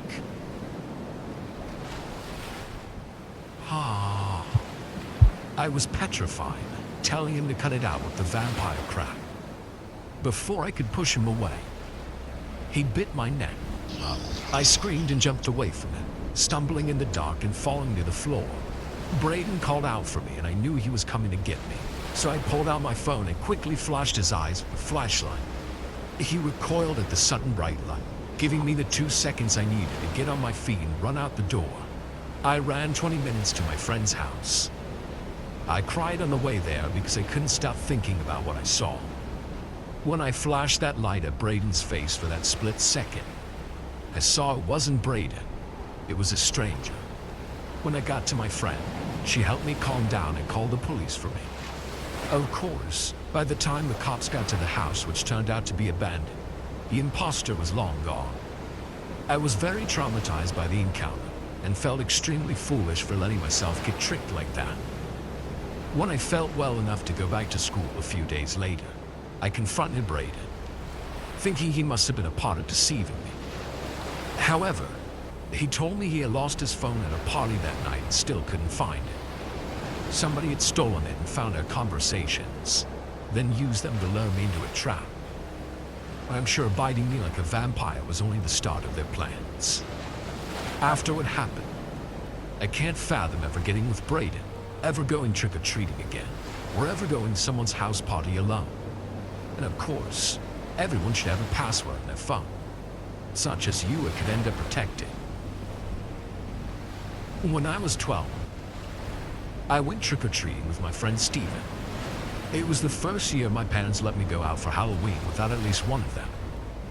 Steven and I were collecting lots of candy, as many houses were giving it out that year, so luckily we didn't have to walk very far. We were about 2 blocks from my house and about 6 blocks from Steven's house when we saw our next target. It was a small 1-story house, barely decorated, with the light porches on. We walked up to it and knocked. The door opened a few seconds later. In front of me was a middle-aged man with a creepy smile. Steven and I were immediately hit with a wave of warm, stale air from inside the house. It smelled like rank sweat and dirty clothes. The man wasn't alone in the house. There were 3 other people with him, standing about as far back as they could before going out of view. Each of them were wearing full-body costumes and masks that covered their faces, and they were all staring at me and Steven. We said trick-or-treat after a moment of hesitation. The man brought out a bowl of candy and started to pick out some to give to us. But then he stopped. He put the bowl away and said he really liked our costumes, so he was going to give us the good stuff. Then, he brought out a second smaller bowl. Inside, there were only one type of candy. Little squares wrapped in paper, like Starbursts, but they were all just plain white. The guy said that they were homemade caramel chews, and he wanted us to try them. He took 2 from the bowl, but instead of dropping them into our bags, he insisted we put out our hands. We thought it was weird, but we did. Then he dropped 1 piece of candy in our hands. We both reached for our bags, but the man stopped us. He said he wanted us to try them there. We both said we didn't want to, but he insisted. He wanted to have us tell him what we thought. He convinced us a lot of work had gone into them and we were being rude by not eating them. Eventually we gave in. The flavor was fine, but the one thing that stood out about it was that it was weirdly salty. We both lied and said they were great. That was our mistake. The man then invited us inside the house, claiming he wanted to show us how the candy was made. We instantly declined.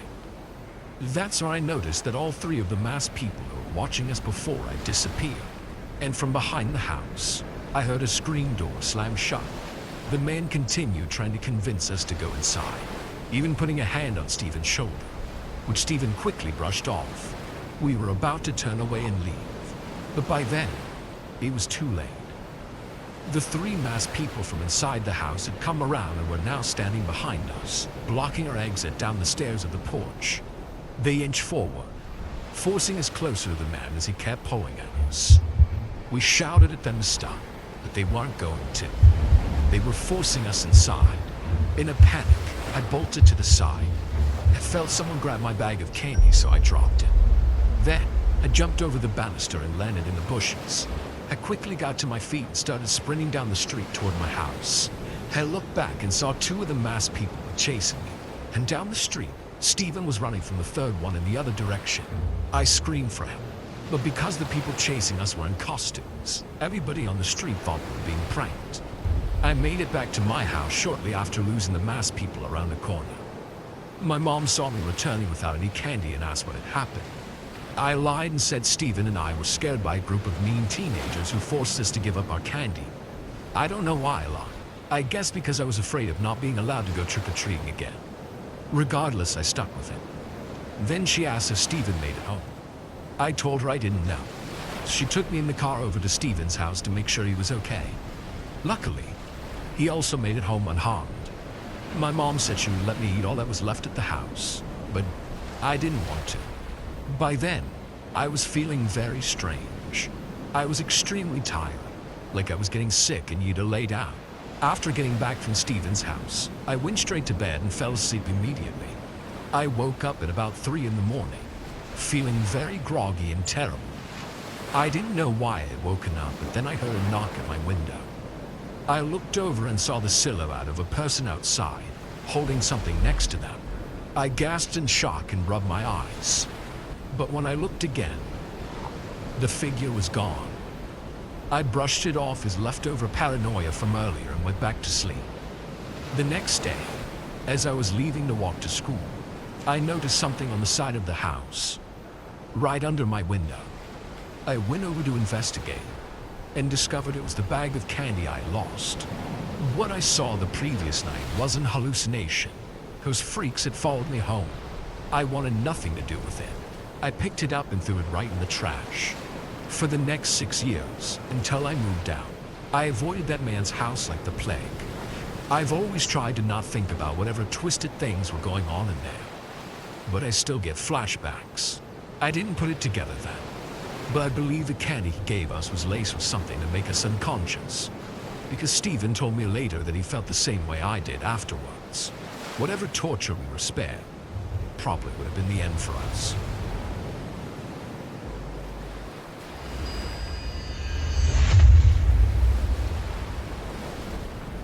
People tell me that I'm wasting my life working as a delivery driver for Domino's. But at 42 years old, I think most of my life had been wasted already. However, I honestly tend to disagree. I think my life is pretty good. My job is easy. I don't get lonely because of my dog who waits for me at home. I also have a lot of friends. I just only hang out with them in video game lobbies. I may not have a wife or a girlfriend, but I find the idea of having one tedious and time-consuming anyway. I can take care of my needs myself. I never felt like I missed out on anything. I had a pretty fun childhood. I just never really had a passion or a dream to chase. I just like to vibe at home and do the little things I like. I've had my current job for 15 years. Well, many pizza delivery jobs have been taken by stuff like Uber Eats. The Domino's I work at has held on to me since I've been there so long. I know one day I'll probably have to join my enemy and deliver stuff on a stupid app. But for now, I like being the pizza guy. Unfortunately, something happened to me last week, and I feel the need to get it off my chest. In general, I'm familiar with the good and bad neighborhoods to deliver to. One night, I got an order to deliver to an area that I knew well for having a lot of rowdy teenagers. They like to prank the pizza delivery guy in various ways, although I didn't think anything of it at the time. I took the pair of pizzas and drove to the address. It was very dark out on the street. Apparently, someone had smashed out several streetlights in front of the house. I could tell there was a large van parked in the driveway, and someone was leaning against the side of it. They looked a little shady, but I've delivered to houses full of gang members before, so I wasn't exactly fazed. I walked off to him and asked if he had ordered the pizzas. "Hey man, are these for you?" "What's on them?" One cheese, one pepperoni, and anchovies." "That's cat food." "Then I guess you didn't order them. Is there someone else in the house?" "Give me the pizzas." "I can't unless I know you're the one who ordered them. Sorry, man." I said, "Hand them over, fatty." That's when he brought out a switchblade and put it up to my face. I handed over the pizzas immediately. I didn't even take them out of the bag. I wasn't about to be stupid and lose my life over a couple pizzas. I started to back away and leave. But then things got worse. The back door of the van opened up. Then 3 other men jumped out and surrounded me. They were all holding knives up to me. "Empty your pockets, piggy. Give us everything." Okay, but I don't have much, I swear." I turned out my pockets and gave them my phone and my wallet with $15 in cash tips in it. I'd left my keys in my car and kept it running like I usually do. It's a beat-up 20-year-old Ford, so it wasn't worth stealing. Unfortunately, the guys mugging me were disappointed about the low turnout. They closed in and kept pressing me to give up more, but I didn't have any more. "Where's the rest? Don't try hiding anything from us. We know you got more money than that." "I don't, I swear. I'm just a pizza delivery driver. Please, you gotta believe me. I'm not trying to be a hero." "You got that right." Suddenly, one of them stabbed me in the stomach, and then there was a frenzy. I collapsed completely. They stabbed me repeatedly all over my stomach, chest, and back. They kicked me in the ribs and shouted horrible things at me. I thought it was going to last forever. I really thought it was over for me, that this was the last breath I would take. Thankfully, it stopped. One of the men got down and rifled through all my pockets and patted me down for anything else. But just like I told him, he didn't find a single thing. Swearing in disappointment, the four of them climbed into the van and sped off. After a moment spent waiting to bleed out, I got a sudden rush of adrenaline. I caught my breath and rose to my feet a second later. Then, without thinking, I got into my car and drove myself to the nearest hospital. I bled all over my car's interior on the way there. Then I parked in front of the entrance and fell out of my car. I was taken into the hospital where I survived, other than a few cracked ribs and of course all the major blood loss from being stabbed so many times. I didn't have any other injuries. Not a single vital organ, nerve, or major artery was damaged. Apparently, the pocket knives they stabbed me with were too short to get past all my body fat. It pays to be a lazy lard sometimes, I guess. I was discharged from the hospital a few days ago. I'm still healing, but I'm doing quite well under the circumstances. Once I can move around without opening my wounds, I plan to go back to work. Once I get my car detailed, obviously. My boss said he would understand if I didn't want to be a delivery driver anymore. But I'd much rather keep my job as long as I can.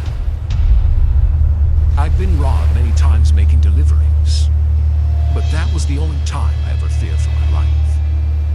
The thing is, though, it was just a senseless crime. I don't want it to ruin my life. I'd prefer business as usual.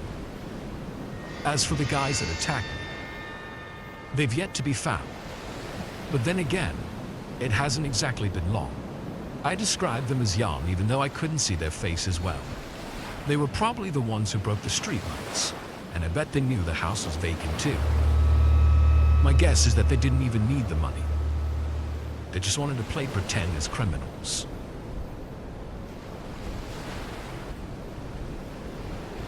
During the summer between my junior and senior year of high school, I did some babysitting to earn money. The family I worked for lived down the street from my house, so it was really convenient. Both parents worked full-time and had 2 boys at home. The younger son was 9, the older one was 12. The boys could be pretty hyper and didn't really clean up after themselves, but aside from that, they were pretty tame. My favorite part of babysitting, aside from the money, were their 3 adorable cats. They were really shy and hid in all sorts of unusual places. I would be tidying things up when a cat would pop out of nowhere and run away from me at top speed. I always found it funny, but I never fully considered why they were so skittish. One of the boys' favorite games to play together was Find the Cat or Catch the Cat. It was fun to watch them run around looking for the cats, but it made more work for me when they started tearing things up in the process. Of course, the cats didn't voluntarily participate. So I knew one of the boys suddenly had a bunch of scratch marks on them, but they had won the game. One day, the mother left me a note asking me to clean the dishes in the sink because she hadn't had the time for a few days. When I looked, the sink was literally overflowing with dishes onto every surface in the kitchen. I told the boys to entertain themselves for a while and got to work. They immediately started up a game, Catch the Cat. This time they were especially rowdy. I kept yelling at them to calm down before they broke something, but they didn't listen. It was really irritating. I buckled down and finished the dishes. Once I was finally done, I went looking for them so I could get them to calm down or at least do something else less annoying. I was caught off guard by their behavior. They were running around laughing like little goblins, cheering about their success in the game. I kept stalking them around the house without any luck. Every time I caught one of them, they ran off. They almost tripped me several times. I had no idea what had gotten into them. This was by far the worst they had ever been. At one point, I walked by the laundry room and heard the dryer running. I stopped. I was certain that the washer and dryer hadn't been on when I first came to the house, and the mom hadn't mentioned anything about doing laundry or making sure the kids washed their dirty clothes while she was gone. Then, the older son appeared behind me out of thin air. I let out a small scream in surprise. Something about the way he was smiling was deeply unsettled. I couldn't place why I knew, but I could just tell that he had done something bad. So I asked him what was going on. Jason, why is the dryer running? Mom was doing the laundry before she left. Don't you remember? I know that's not true. She's been gone for hours, and you shouldn't lie. What are you drying? Why don't you go look? chill ran down my spine. He was up to something for sure. I walked over to the dryer and looked through the door. The only things inside were the older kid's lacrosse uniform and a black thing that I couldn't identify. The display said there was only a few minutes left in the cycle, so the dryer had been running almost the entire time I was doing the dishes. It had been on the highest setting for over an hour. When I stopped it, I heard a thud that sounded like a boot hitting the bottom of the drawer. I was almost too scared to check what was in it, but I knew I had to. I opened the door and nearly threw up from the awful stench that hit me in the face. It was unlike anything I had ever smelled, and the little monster standing in the doorway started to laugh. Fearing the worst, I took the uniform out to see what the black thing was. For a moment, I couldn't even tell. But then I realized it was one of the cats. It was mangled from constant spin and had evacuated its bladder and bowels all over itself and inside of the dryer. It had been burned alive. Pieces of its fur were singed off. The poor thing was completely limp. Without a doubt, it was dead. I screamed in absolute horror and started to cry. That heinous little kid was smiling and laughing with pride and amusement. Oh my God, why would you do this? I was playing Cook the cat. You little freak, you're a monster. Let's play by the babysitter. Suddenly, the little brother appeared, holding his mother's hair straight. He ran right at me and tried to burn me in the face with the hot iron. At the last second, I grabbed him by the wrist and yanked him into the air. But he still managed to burn me across the shoulder. I shouted in pain and wrenched the iron from his hands, then threw it behind the washing machine. I ran out of the laundry room and locked myself in the master bedroom. I called the mother to tell her she needed to come home immediately. And she arrived. I told her what happened, but she didn't believe me. I had to show her the dead cat in the dryer. She was understandably distraught, and it never occurred to her that her son was capable of doing something like that. She begged him to say it was an accident, but he admitted with sick satisfaction that he did it on purpose. At a loss, the mother told me I could go, and that she understood if I didn't want to babysit for them anymore. I let her know as kindly as I could that her children were psychopaths and I hoped I never saw them again. I made $1,000 that summer, but I would pay it all back with interest if I could erase the memory of seeing the body of that poor cat in the dryer. I can't imagine how much it suffered before it died. I don't know what the parents did to punish their kids, but I'm sure it wasn't enough. From that day on, I lived in fear of those little monsters. Occasionally, I would see them in the neighborhood. They would always stop what they were doing and stare at me with blank expressions as I passed. I moved out to college as soon as I could. When I visit home, I'm afraid every day those horrible kids grow bigger, stronger, and more dangerous. My older brother has 2 young daughters, 3 and 5 years old. It's nice to be an uncle to his kids. He usually works from home while his wife goes to the office, which kind of makes him a stay-at-home dad. But a few weeks ago, he got called into the office on short notice. What's more, he had scheduled to have some contractors come to the house that day to replace the water-damaged floor in the kids' bathroom. He asked me to babysit his kids, which was no problem for me. I'm already familiar with the girls. For the most part, they're easy to handle if they're fed, and if you let them watch their shows on their TV.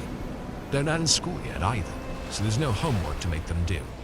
After I made them breakfast, I sat down with them in the living room and turned on the TV.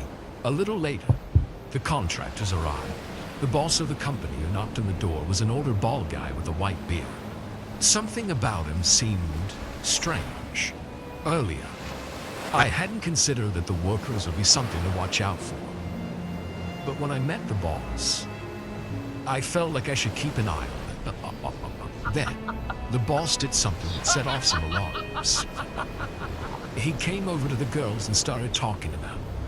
I don't exactly remember what he said, but it didn't really matter. The girls blew him off because they were glued to the TV. The boss laughed it off. Then I led him and his workers upstairs to the kids' bathroom, which is right next to their bedroom. While we were talking about the work, I caught the boss glancing into the kids' bedroom a few times. I tried not to let it bother me, but he was the only one of the team who appeared concerned with it. The boss said the work would take all day. It seemed like a small bathroom to me, but I didn't know anything about it, so I accepted it. I went downstairs and sat with the girls again. Not long after, the work started. It was really loud, as I expected, but it took the girls off guard. They started getting fussy because they couldn't hear the TV, so I suggested they play with their dolls, but those were upstairs. I didn't want them going up there, so I went up to get them. To my surprise, the boss was in the girls' bedroom, looking around at stuff. It seemed suspicious that he wasn't working with his employees. "What are you doing in here?" "Oh, I have to check if the water damage seeped through the wall into the bedroom." "Right. Then you should check the master bathroom. It also shares a wall with the kids' bathroom." Of course. I didn't know any better, so I assumed he was being truthful, but it still didn't sit right with me. Anyways, I grabbed the girls' dolls. I slowly fumbled around and lingered until the boss left the room. I made it back downstairs and gave the girls their dolls. They played around in the living room for a while. Then I made them some lunch around noon. After several hours of hearing the construction noises on top of their heads, the girls were totally over it, and on the verge of having simultaneous breakdowns. I quickly took them outside to the backyard where it was much quieter, and suggested they play some games outside. After a short discussion, they decided on playing fairies, which necessitated them wearing their fairy costumes, which were also upstairs. Again, I said I would take care of it. On my way up the steps, I passively wondered if I would catch the boss in the bedroom a second time. Lo and behold, that's exactly what happened. This time, he seemed a bit startled by my entrance and was breathing more heavily than before. I interrogated him a little more intensely, but it didn't yield any satisfying answers. He just kept rambling about a bunch of construction stuff that was all incomprehensible to me. Before the conversation became an altercation, I walked away and went back downstairs, where I had to redirect my attention back to helping the girls. I told them not to go upstairs and to change in the downstairs bathroom. I didn't tell them why, but I guarded the door until they were done. Finally, they were ready to play pretend outside, away from everything that was going on inside. Very quickly, they cheered up, but that gave me time to think. The more I thought, the more I had a terrible feeling about that contractor. By association, all of his employees. I decided to call my brother to ask if he had a nanny cam in the bedroom so we could see what the boss is really doing in there. He said yes, but he didn't have time to check his phone at work. Instead, he told me to look at it on the iPad in his home office. So I did. What I saw made my skin crawl. I was more disgusted than I'd ever been in my life, and at the same time, I was filled with rage. That construction creep made half a dozen trips into the kid's bedroom, each lasting several minutes. He rummaged through all the drawers in the dresser, rifled through the dirty clothes in the hamper, and even ran his hands all through the bed sheets. But the worst thing is what made me want to go upstairs and cave his skull in. He took a pair of one of the girls' dirty underwear. Then, he put it to his face and smelled it. Actually, it was more like he inhaled through it for a solid minute. That was from the moment I came up the second time, and I almost caught him right as he stuffed it in his pocket. After a moment of consideration, I decided the best thing to do was to kick every single one of them out immediately. There was a lot of pushback, but I didn't let up until they were out. I didn't say why. I just told them to never come back. I felt a little bad for leaving the girls without a finished bathroom, but I would rather them be safe than anything else. I called my brother back to say I needed to show him something as soon as I could. When he came home, I showed him the footage. He was incensed, furious, almost out of control. I've never seen him like that in my life. After he calmed down a bit, he called the police. At the current moment, he's working with the police and had just finished getting a different contractor to finish the work in the bathroom. I hope he gets that creep locked up. My first job was at a Walmart. I'd expected I'd last there for quite a few months, but one day, a customer yelled at me for having to wait in a not-so-long line. I left the next day because I took the insult quite personally. But as I grew older, I realized that the world is just never kind to people with no money. So I was hopping from one job to the other for some extra cash and benefits. After my grandma's death, I moved into her old apartment. I figured it'd be a good way to save on rent. I'm a high school dropout, so there wasn't much hope for me in high-paid jobs. The only experience I had was from working in general stores or shopping malls. When I was thinking of calling my old friend at Walmart, I saw a flyer stuck on a streetlight next to my apartment. It was a job advertisement from Domino's. They were looking for someone in customer service. The pay was good, and they promised to give free leftovers every other day. Free rent and free food. That could save me enough money monthly, I thought. So the next morning, I called the restaurant and fixed a meeting with its general manager. The pizza place was at 7 minutes walking distance from my apartment, so I was determined to get the job. The general manager asked me a few questions about how good I was at handling customers, and I obviously lied. I shouldn't have lied so much, but I desperately needed that job. The manager seemed satisfied with my answers and took me on a tour of the restaurant. The kitchen was at the back opening to a small backyard connecting to the sidewalks. There were 2 washrooms, one at the left and one at the right. The left one is for the customers and the right one is for the employees. He told me that apart from me, there's Oliver and 2 more chefs. Oliver's their oldest employee, so he kind of looks after the place. From food prep to customer service, Oliver takes care of everything, and the customers love him for his jolly nature. Within 3 days of joining, I too became friends with Oliver. The manager was right. Oliver's extroverted nature made him a perfect fit for a job like this. No matter how rude a customer was, Oliver always greeted them with a smile. Sometimes I couldn't help but ask him, "Seriously, dude, how could you be so nice to these jerks?" He would often laugh and say, "I'd rather kill them with my kindness." This made me think that Oliver had immense self-control. Until one day, when I learned what he actually meant. It was a boring Wednesday evening, because it was a slow day. I walked to the back for a smoke while Oliver handled the counter. When I came back, I saw this old man standing on the sidewalk right next to our entrance. He had a mysterious look on his face. I asked Oliver, "Why is he staring at us like that?" Oliver laughed and said, "Haven't you seen a junkie before?" After staring from outside for a minute straight, the man walked into the restaurant. His eyes were big and had lots of veins, which made his stare pretty frightening. He walked up to the counter and placed his hand on the surface. He had a weird haircut and was clean-shaven. Welcome to Domino's. What would you like to order, sir?" He smirked at me and looked at the menu board above.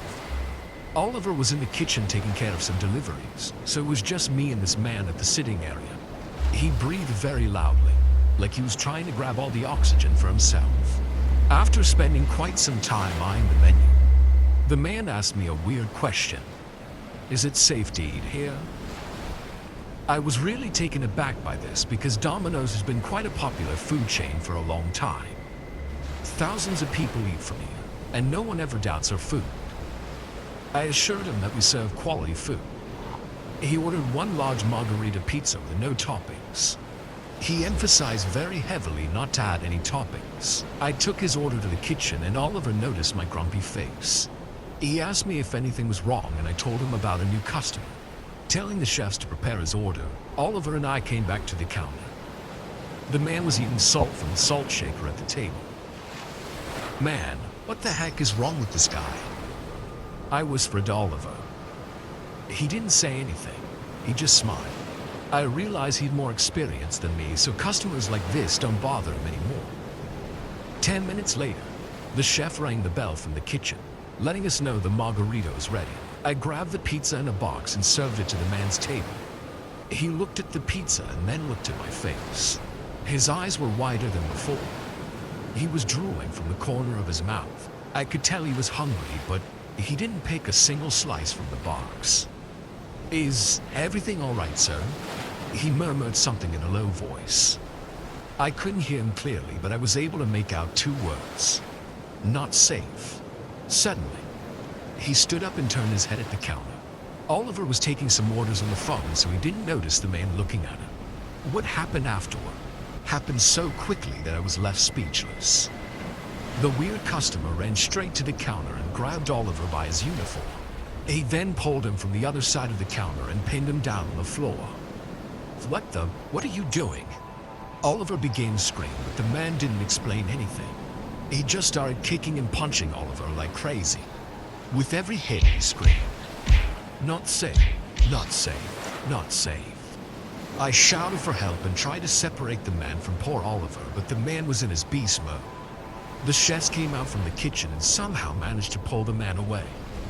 Oliver was sent to the hospital with a swollen face and a bloody nose, and the man was taken into custody. When the cops interrogated him about why he did what he did, he showed them a video that he secretly recorded from the back window opening to our Domino's kitchen. In that video, there was Oliver and another former employee, and this is what they were doing. Here's Michael. At you. Cut somebody's cheese stick. What's that? Really good. How we do?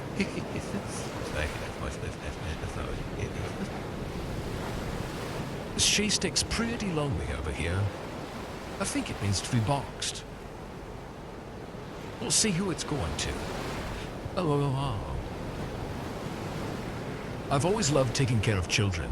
All of my kids are fully grown, so I jumped on the opportunity to babysit for my neighbor when she needed it. She lives right across the street from me. 2 years ago, she had a baby with a man who left shortly after the boy was born. She was devastated.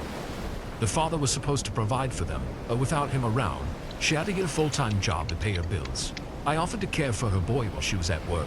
She thanked me profusely and wanted to pay me, but I never wanted any money for it. I'm a retired widow.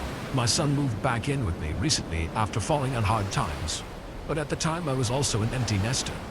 Having a little baby to take care of improved my quality of life immensely. I honestly don't have anything better to do, and I truly enjoyed it. The little boy's name is Tyler. I've come to love him like my own son. I watched him grow up, learn to walk and talk, and become one major troublemaker of a toddler. But he's a sweetheart. He calls me Nana. I love being called Mama, but I always secretly wanted to be called Nana, too. Today, Tyler's 2 years old, almost 3. A month ago, I was taking him for a walk, something we do every morning after breakfast. It helps him get some energy out. About a block away from the house, I saw a man standing crookedly at the corner. He looked homeless, and he was holding a can of some kind of spray. I assumed he was huffing it. I didn't want to get any closer to him, let alone take a stupid chance and try walking past him, so I turned around. Tyler was confused and a little upset that I was cutting the walk short. But I told him I'd explain why when we got home. As we turned the corner, I glanced over my shoulder and my heart sank. The man was now walking toward us. He was staggering, but he was moving quickly.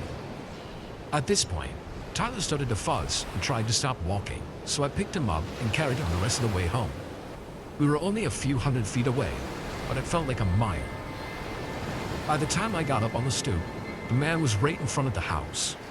I rushed inside and slammed the door as fast as I could.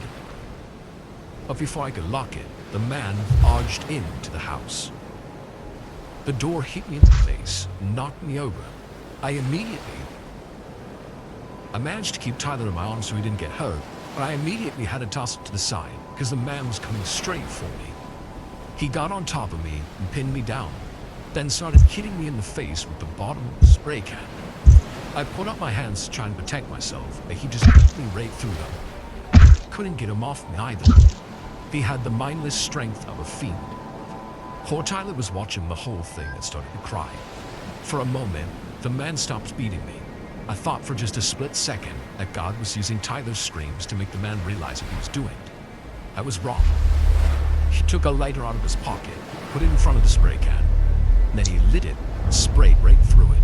In an instant, my face was engulfed in flames. The first burst of fire hit me straight in my open eyes. I screamed and tried to cover my hands with my face. Wow, that sound of the fire made news. I heard Tyler wailing louder than he ever did. This angered the man attacking me. He stopped burning me, then stood up. I immediately tried to go after him and protect Tyler, but then he lifted up his foot and slammed it right down on my head. He stomped on my face 3 or 4 more times until I was barely conscious. I was blind and dazed, barely even capable of moving. I was unable to see what happened next, but I heard it crystal clear. It haunts my dreams every single night. The man went over to Tyler, whose defenses terrified. Tyler was so shocked that he couldn't even run away. All he could do was scream and cry for help. And it sent the attacker into an even deeper rage.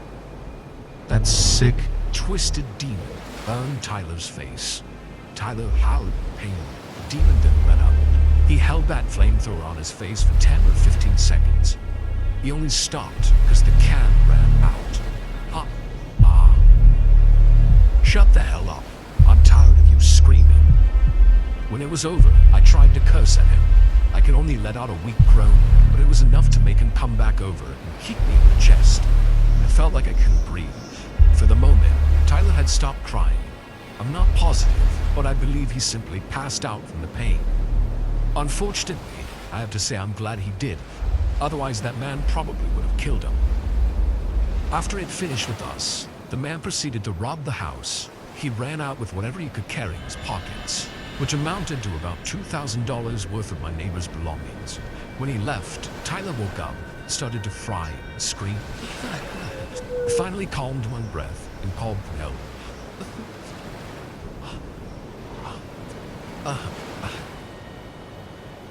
I'm so sorry, Tyler. Somebody, help us. Sounds poured out through the open door and frightened the whole neighborhood. Thankfully, my son arrived home from a job interview just a few minutes later. When he got out of his car, he heard the screaming and rushed over to help us. Tyler and I were taken to the hospital. I had a cracked rib and wounds on my face, but only minor burns.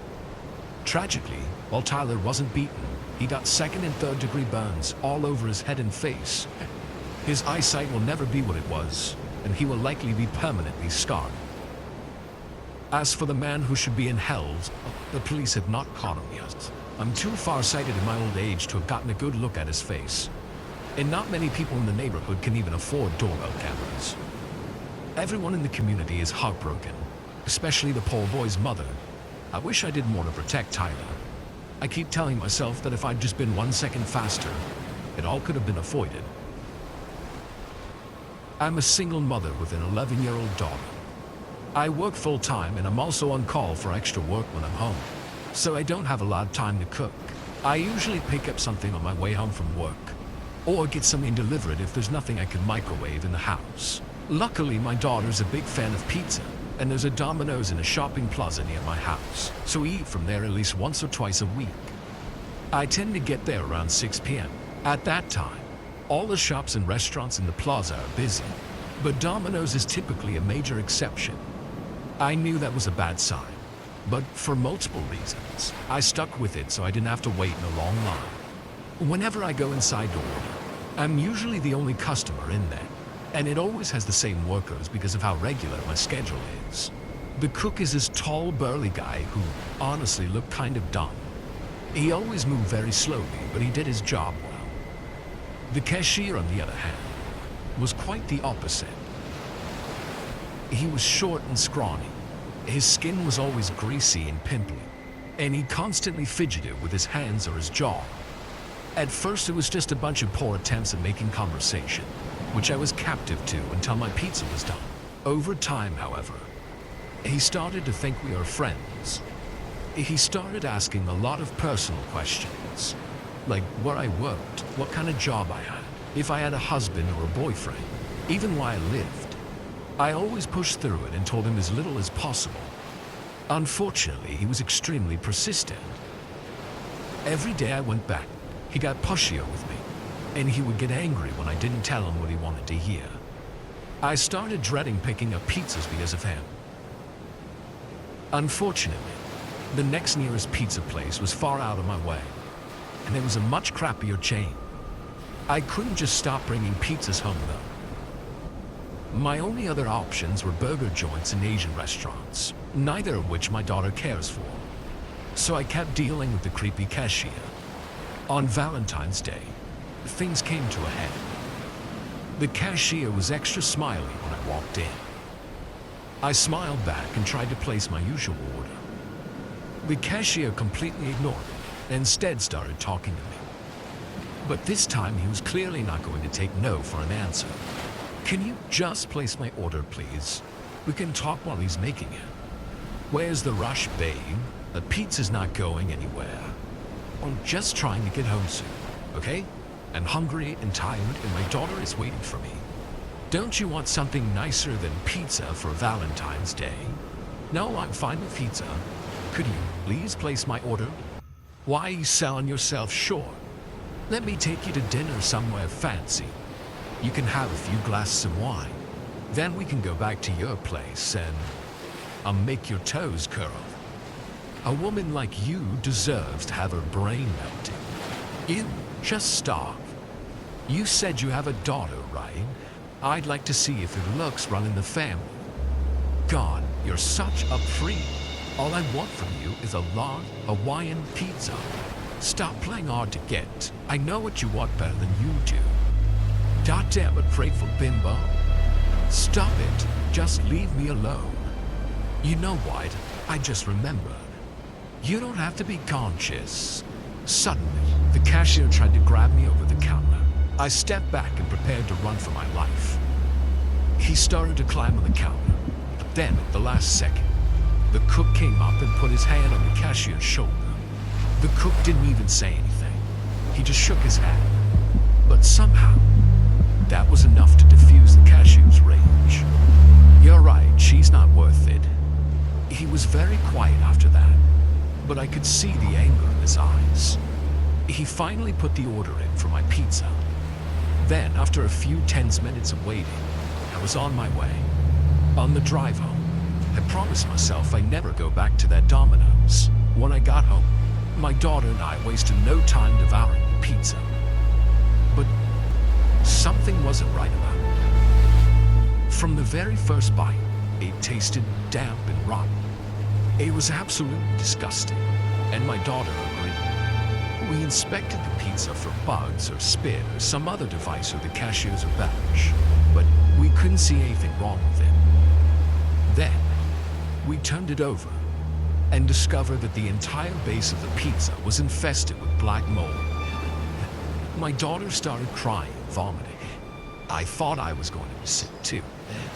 I think the only reason I didn't puke was because my rage was more powerful. I called the Domino's location and chewed them out. To my surprise, the cashier was strangely apologetic. He offered to deliver another pizza for free and refund the first one. I agreed. But as soon as I gave him my address, I regretted it. Several minutes later, my doorbell rang. I opened the door and saw that for some reason, the cashier was delivering the pizza. He abandoned the cook to do both their jobs just to come to my house. He was smiling smugly, like this was all part of his plan. You've got a wonderful home. Mind if I come in? There's no way in hell you're coming in here. Just give me the pizza and piss off. I told him to leave, but he tried to step into my house. I grabbed the pizza out of his hand and shoved him out the door and locked it. He stood outside screaming obscenities at me for several minutes before he finally left. I checked the base of the second pizza out of caution. And sure enough, it was just as infested with mold as the first one. My daughter was distraught. I called Domino's customer service line and made a complaint against the location as soon as possible, threatening to sue if they didn't do anything. But honestly, they didn't do anything of significance. That's why I took to social media to expose the creeps who run that pigsty of a restaurant. The post got a lot of attention. But honestly, I wish I could just forget about all of it. Unfortunately, I can't. I gave that sicko my address. And every day, I worried that this would show up inside my house. 2 years ago, me and my best friend, V, were hanging out on Halloween night. We were roommates living in a small house, and both of us were on our last year of college. Obviously, we were too old to do any of the normal Halloween things, but we still wanted to do something. None of our more creative ideas really sounded good, and we ended up deciding on just making cookies and watching a scary movie. It was only 8, so most of the grocery stores were still open. I got in my car and drove down to the store to pick up some cookies to bake, along with frosting and some Halloween-themed sprinkles. As I was in the aisle, though, I noticed a man staring at me from the other end. I didn't look at him directly, but I could see in the corner of my eye that he was looking at me for the whole time I was in the aisle. Being that it was a holiday, the whole store was mostly empty, so seeing this guy being creepy like that was really unnerving. I quickly got what I needed and walked away, checking out and getting in my car. By the time I was out of the parking lot and onto the main road, I'd already forgotten about the man in the store. As I drove, there were very few cars out. I guess most people had already checked in for the night. I pulled into my street and parked on the driveway, but as I got out with the groceries, a car passed by the house. They were going really slow, like maybe 5 miles per hour. Their windows were tinted, so I couldn't see who was inside or what they were doing. But once they got past my driveway, they sped up and drove off, making it clear that they were purposefully going slow only by my house. It made me feel a little uncomfortable. I told V about it when I got inside, but he didn't seem to think much of it. We put the cookies in the oven and sat in the kitchen while they baked, talking about which movie we were going to watch, until the doorbell rang. We gave each other confused looks. Then V got up and went to the door. I watched from the kitchen as he looked in the peephole for a second, then opened the door just a few inches. I heard V say something. Then a few seconds passed before he closed the door, then locked it. He turned around, looking even more confused than before, and walked back to the kitchen. Asked who it was and what they wanted. V said it was some guy, but when he asked what he needed, the guy didn't say anything. So V closed the door. Apparently he was wearing a cheap plastic mask. From the other features V described about him, it kind of sounded like the man I'd seen at the store. I didn't know if it was just me being paranoid though. I got up and went to see for myself, walking quietly up to the door and looking out the peephole. No one was there anymore. But as I stayed and looked, I saw a car parked across the street. The same one that passed by earlier, now sitting right in front of our house. Its lights were off and didn't seem to be running. I told V, explaining everything and getting him to come look at the car. But then there was a thud that echoed through the house. We stopped and listened, hearing it again, coming from the basement. I walked over and opened the basement door, looking down the staircase as the thuds got louder, until it went quiet. There was a moment before there was the faint sound of footsteps shuffling through the basement. I shut the door softly without making any noise, and V was already calling the police.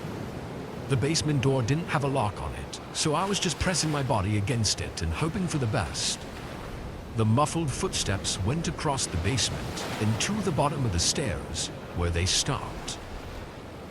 As I listened, the suspense made me more and more scared.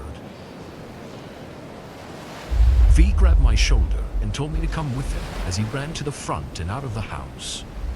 We quickly got in my car and drove a few streets down, then waited for the police to arrive.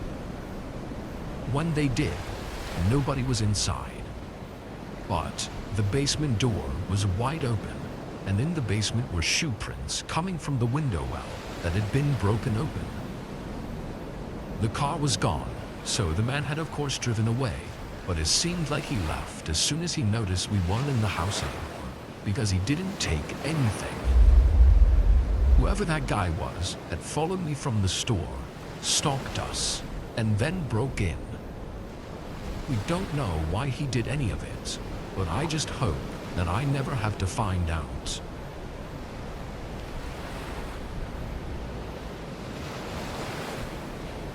It was 2018, and I was still in middle school at the time. Me and my friend group were really excited for Halloween, mostly because we knew this would probably be our last year trick-or-treating, since we were getting too old for it. Our school only had a half day, which was really nice, but we didn't meet up until 5. By then, the sun was starting to set, which got us all more in the mood to go running around and get as much candy as possible. There were 3 of us, all just wearing black clothes, with random masks we'd found a couple days before. It was pretty low effort, but still enough to pass as trick-or-treaters. Anyway, we started by meeting at my house, then moved our way through the neighborhood. Our goal was to get to the other side of the neighborhood, where there were custom houses on a street where all the rich people lived. It was separated from the rest of the houses in quite the walk, but we knew that they'd have to be handing out full-sized candy. We stopped by most of the houses on the way there, taking us almost 2 hours before we got to the big houses.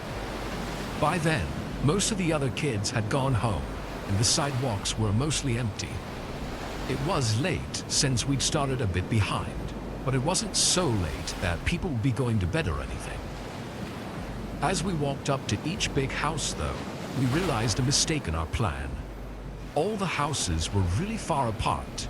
It took probably 5 minutes of walking to each door, so we had to jog to every house just so we could get through them all in time. By the time we finished, the last few houses had all their lights off and no more people were answering their doors. It was just past 9 p.m., so it was really dark out and really late. We all agreed it was time to go and head back to my house so we could watch some movies and eat some of the candy. But just as we began walking down the street, we saw a man walking toward us.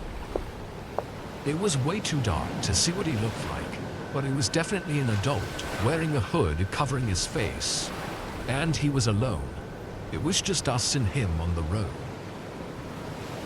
We all felt a little weird that someone would be walking around like that on a holiday where kids were running around, so we moved over to the other side of the road. As we passed the man, he watched us from the other side. He tried to hide it, but it was pretty obvious he was looking right at us. This was really weird behavior, and none of us wanted to stick around, but we were all exhausted from having to run from house to house over the past couple hours. So we opted for just walking quickly and checking behind us to make sure we weren't being followed.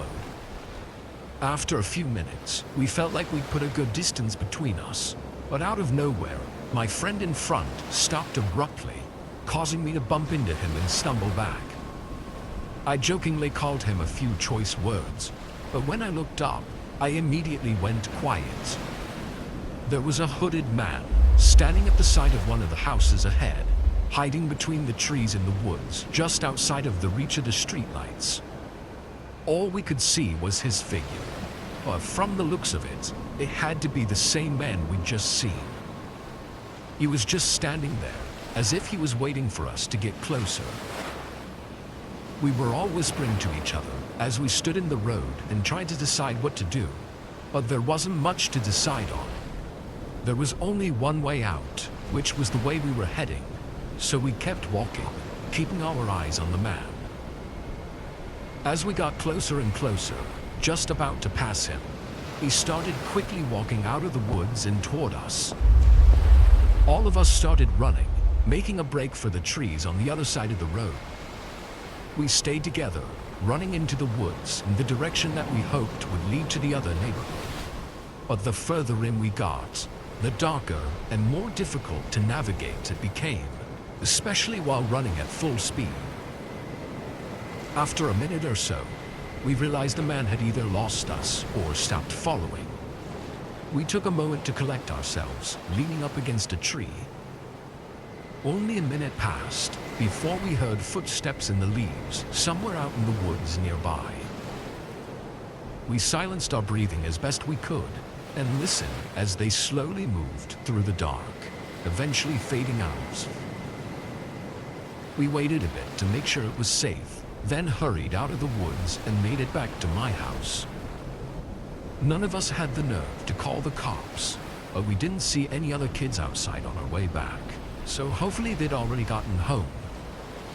We don't know what that man was trying to do, but chasing us into the woods and continuing to try to find us only makes it more terrifying. We stopped going out for Halloween after that, but I still get chills thinking about that night.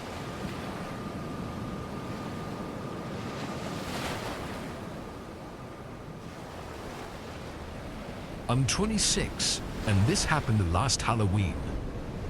I live alone in a small house in a normal neighborhood, and every Halloween was always the same. A bunch of kids would come by for candy until around 7 or 8, and then I'd stay up and watch whatever movies were playing on TV. I was never much to celebrate or party. I actually preferred to just hand out candy and spend the night alone. On this day, kids started showing up around 3 and continued to flood in until 7. Then a few more groups slowly trickled in before I figured it was slow enough to start watching some movies. I set down the bowl of candy and went over to the couch, turning on the TV and looking for a channel that had a good scary movie on. I scrolled around for a few minutes, but was interrupted by a knock at the door. I put the remote down and opened the door, holding the bowl of candy in my hand. When I opened it, though, I was surprised to see a man on the porch. No kids anywhere, just a middle-aged man in regular clothes. It was unexpected, making me stutter for a moment before asking, "How can I help you?" The man looked at me, then looked behind me into my house. "Is Aaron here?" he said quietly. I asked who Aaron was, but the man didn't answer and continued to try looking behind me. I asked again, and he finally looked back up at me and said that Aaron was his son who's out trick-or-treating, but he's lost him. Strangely, he said it all with an emotionless gaze, then turned around and walked away from the door. I watched him, puzzled at what just happened. The man walked down to the sidewalk, then went out of view. I shut the door and stood there for a moment, collecting my thoughts. It was so bizarre, but something was definitely off. I got my phone and called the police, reporting a possible missing child, as well as the man's strange behavior. I made it clear I didn't know anything for sure, and just told the operator everything that happened. But obviously nothing was going to be done unless something else came up. After getting off the phone, I checked out the door one more time before going back to the couch and finding a movie. It was one of the Scream movies that had started a few minutes earlier. During the movie, there were no more trick-or-treaters or knocks at the door. By the end of it, it was nearly 11 and I was just about ready for bed. I stood up and turned to get the bowl by the door, but my eyes caught a glimpse of a figure in the window across the room. By the time I realized and shifted my eyes back, the figure was gone. I could feel my heartbeat in my chest, thinking about if they had been watching me this whole time. I slowly walked up to the window and peered outside, but didn't see anyone. Although I'd only caught a glimpse of them, I knew for sure that it was a person, so I was reasonably horrified. I backed away and went over to the front door, looking out the peephole. Nobody was out there. Getting even more nervous, I turned back around and suddenly saw an object slam against the outside of the window, forming a huge crack in the glass. A figure stood behind it, looking over at me before running toward the backyard. I quickly dialed 911 again and stayed in the hallway, looking all around at the windows. But after a minute passed, and then another, whoever was out there had left. Police did what they could, but there wasn't much I could help with. It looked like the person had smashed a rock or a tool against my window in an effort to break in. But other than that, their intentions are unknown. I keep trying to find the connection between the two incidents, the one with the man on my porch and the one by the window. But there's no real evidence showing it was the same person, other than the unusual way he was acting and looking into my house. There were also no reported cases afterward of any children gone missing. So what that man was really doing at my house remains a mystery.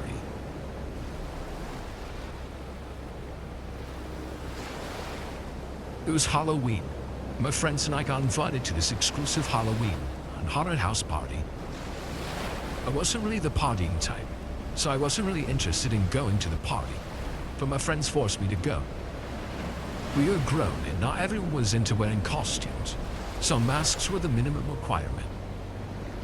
My friends got me a mask to use, so I wouldn't use it as an excuse to not attend the party. They dragged me to the venue, which was a few blocks away from our apartment. The house was nicely done. Gravestones and fake corpses were dangling from the trees by a sidewalk. There was a fake altar where it looked like nuns were about to sacrifice someone, in a place that had some kind of art on to make it look like the devil was trying to escape from a hole in the wall. The house was a large building, and you had to go through the haunted house to get to the party. My group had 4 of us in total. It was me and 3 of my friends. We all entered the haunted house almost as soon as we got there. There were a lot of flashing lights that hurt my eyes, so I had to close them. When I opened them again, I was the only one left in the room. The lights suddenly went off, and I was plunged into total darkness until a row of lights leading up somewhere ahead appeared. I began to follow it, realizing it was my way forward. But I had barely taken 5 steps when I heard footsteps behind me. I turned around sharply to see an average-height man in a mask standing behind me. I laughed because I was thinking he had been part of the haunted house and was probably there to scare me. He brought his hand out of his hoodie pocket, and I could tell he was holding something, but I couldn't tell exactly what he was holding. I laughed nervously as I was starting to feel a bit uncomfortable. The man began to move closer to me, and I started moving backwards slowly as he approached me. He got close enough to me, and one of the lights reflected off the object in his hand, and I saw that it was a knife. "Oh man," I said, as he took a swing at me. I put my hand up in an attempt to block the knife, and I felt an extremely sharp pain as the knife bit into my arm. Then he took another swing, which I managed to dodge somehow, and I pushed him backward and took off running as I bled profusely. I continued to follow the light through a series of flashing horrors as I made my way to the main party where I could get help. As I reached the end of the haunted house and entered the party, my attacker jumped and threw me to the floor. Instinctively, I responded with my left elbow and caught him flush on the nose. I gave him another and pushed him off of me before jumping to my feet and screaming for help as my hand bled even more. People looked at us and laughed, thinking that we were a part of the show. The man pounced on me from behind again and stood over me with blood pouring from his nose through the mask and onto my shirt. He straddled me and sent the knife straight down towards my throat. I managed to stop it halfway, but not without letting it cut my palm. I shouted for help again, but no one came to my rescue, and the knife was coming dangerously close to my neck. One of my friends must have heard because his fist suddenly crashed into the man's masked face. The man recovered quickly just as my friend was taking another swing, and the attacker stabbed him in the stomach twice. He grunted and fell to the floor, and that was when the other guests realized that it wasn't part of the show and began screaming and backing away. The man jumped off of me and ran away as a few people came rushing towards me. I ended the night with 13 stitches, and my friend ended up in the ER. Police caught the man, and he was remorseful. He said he didn't understand what happened.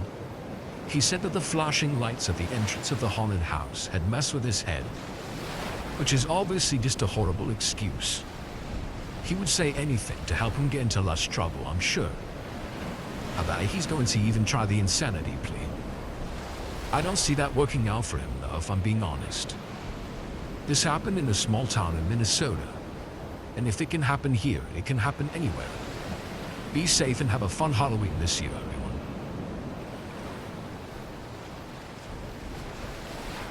The vaguely lit streets were cheering with decorations and teeming with excited kids and teenagers in high spirits as they raced from house to house and street to street trick-or-treating.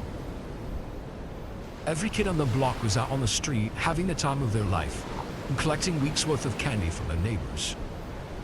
Everyone was out there having fun, except for me. I had gotten in trouble in school, and I had been grounded for 2.5 weeks, Halloween included. All I could do to keep myself from dying of boredom was to watch the trick-or-treaters from my bedroom window. It was the night of a new moon, so the sky was pitch black and starless, with a few clouds lazily floating by. There might not have been any moonlight, but it was hard to notice with all the street lamps and the lights from all the decorations. Each front porch had a variety of hand-carved jack-o'-lanterns, brought to life by candles and other sources of lighting. Each house tried to outdo the others in the level of decorations on and around their houses. Plastic skeletons were hanging from trees and hiding behind doorposts. Cackling witches stood guard like sentries on the roof of a few houses, and some houses even incorporated fog machines into their decorations. My house wasn't left out either. There were a couple of animatronic spiders moving up and down the walls. We didn't have a fog machine, but there were rubber snake traps on the lawn and hidden in the grass that jumped out and hissed whenever they were stepped on. There was also a lifelike scarecrow on the front porch. I didn't know why my dad had set it up, but I liked it. It gave our house a unique look compared with the neighbors, and it was indeed scary looking. It was as tall as an adult man and had a large jack-o'-lantern head. It wore tattered clothing, which sort of looked like a bunch of old dirty rags, and had a large fake hatchet strapped to its back. It still would have been creepy if it wasn't carrying an axe, though. It just stood out in a sinister way. Even some of the little kids that were trick-or-treating refused to walk up to our door and ask for candy. I'm guessing because the scarecrow scared them. But I wondered why my dad had not made it face the street. That would have been even scarier for people walking by. Instead, it washed over the house with its carved-out eyes. My mom called me to come and help her set the dinner table, and I finally left the window and the scarecrow. While I was helping her set up, she looked outside the window and called for my dad. "Honey, did you move the scarecrow?" she asked him casually.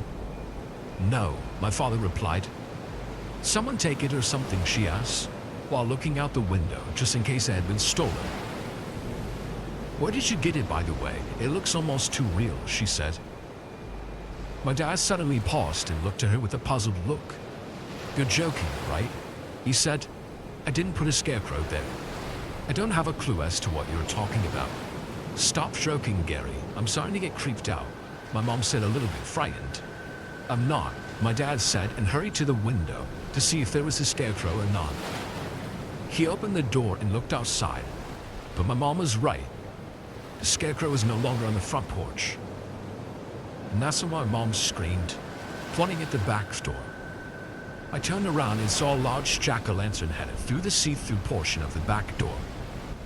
Without thinking, I lunged for the door and turned the lock, just as the scarecrow was about to turn the handle.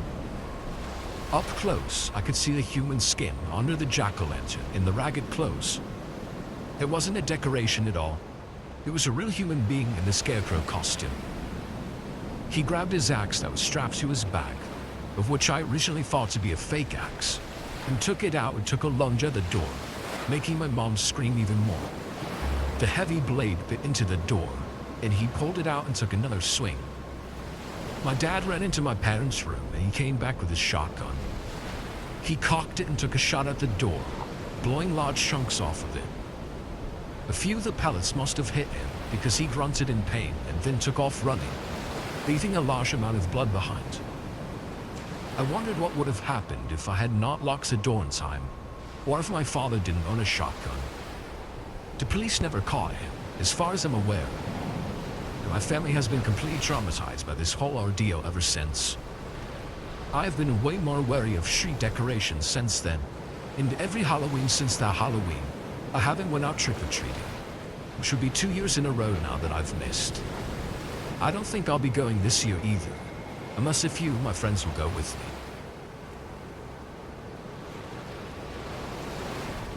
I go to school in a big city that is one of the least safest cities in the US. I chose this school for nursing and definitely not the location. I live in a row house, that's what we call it, off campus with 4 other girls. Cheaper and nicer than dorms, or so we thought.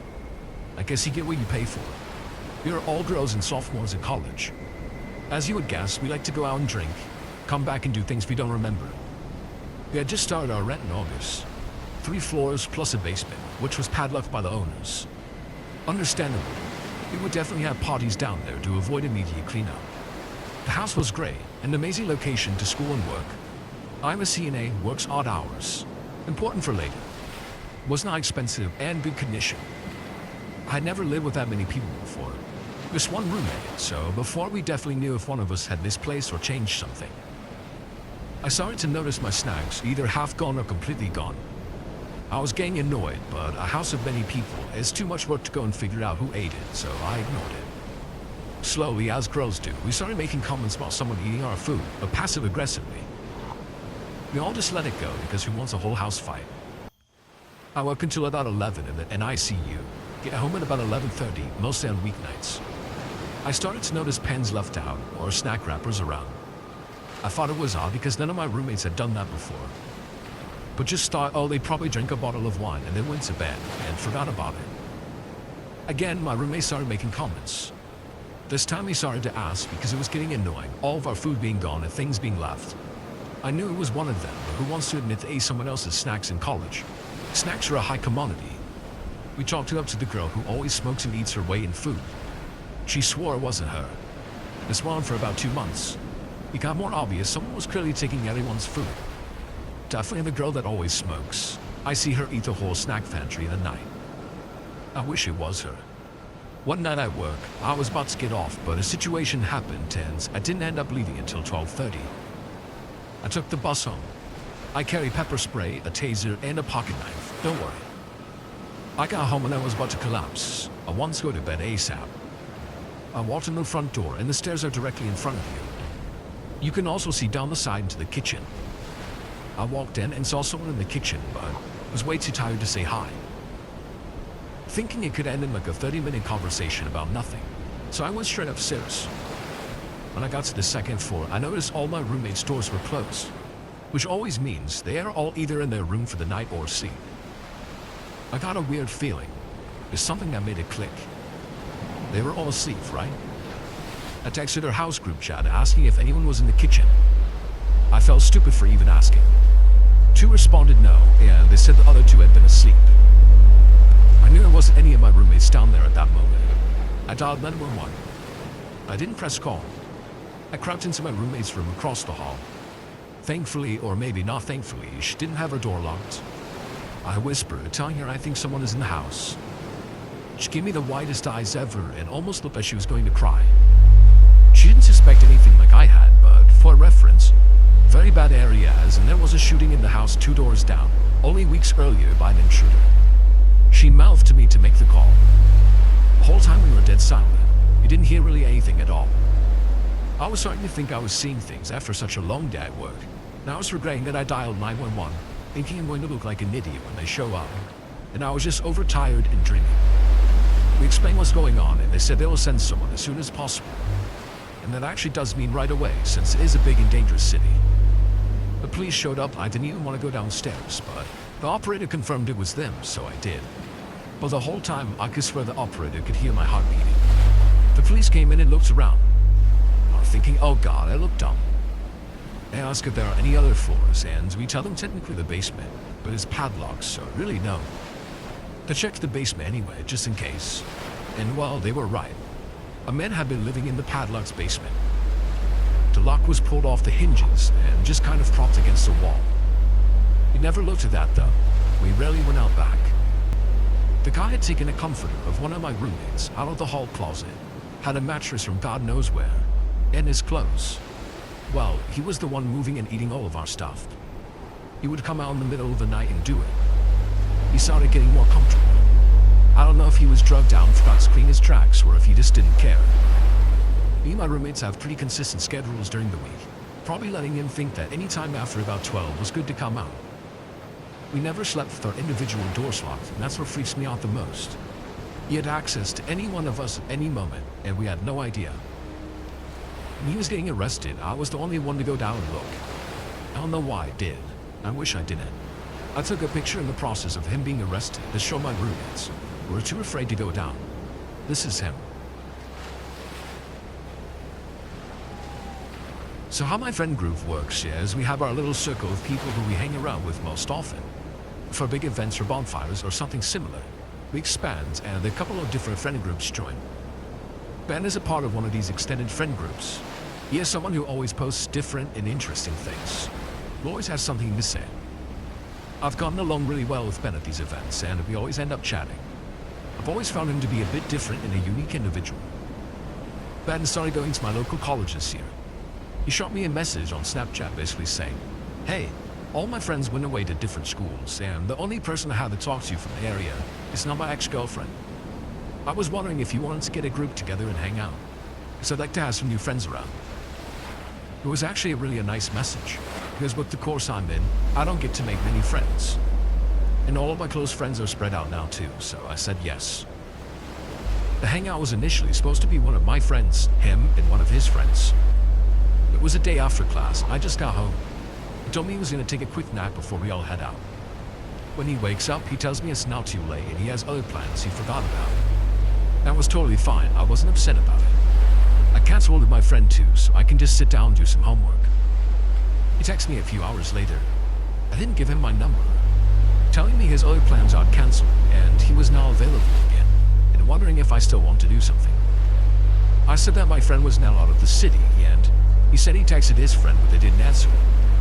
He decided to pick me up and go for a drive and just chat. Ben gets to my house at around 10. I go and hop into his car and he speeds off. Oddly enough, he's talking with an accent, kind of like Jamaican or something similar. I thought he was just being goofy, so I played along. Sometimes I would answer back in the accent, but then I started to think it was weird that he wasn't talking in his own voice at all. He was driving like a maniac down the street, telling me how he was drinking earlier because he thought he was going to a party. Asked him if he was drinking and driving, and he said no, that he only had a few sips. I know I probably should have gotten out of the car then, but at this point we're flying down the highway and I was scared.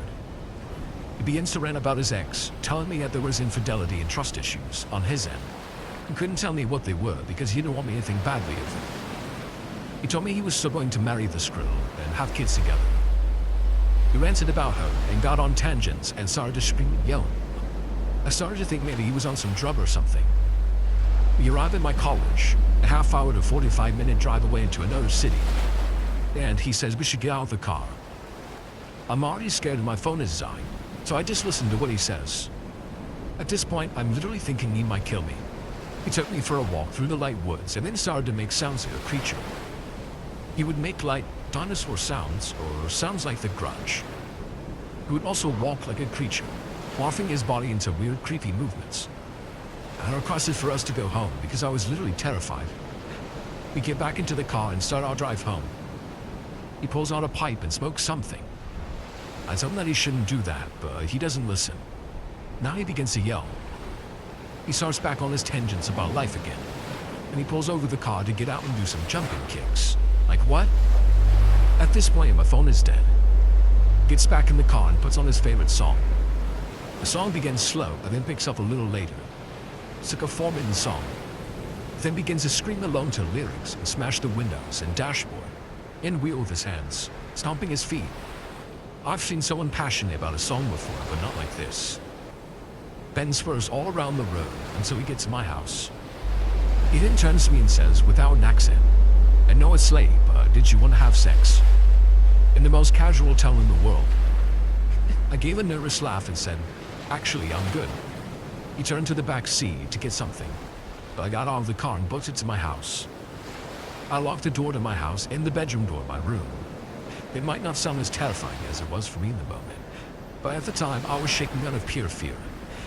I don't know if he was just on some crazy drug or he had a split personality or something, but I've never met a person before who I've looked at and thought to myself, "You're going to kill someone someday."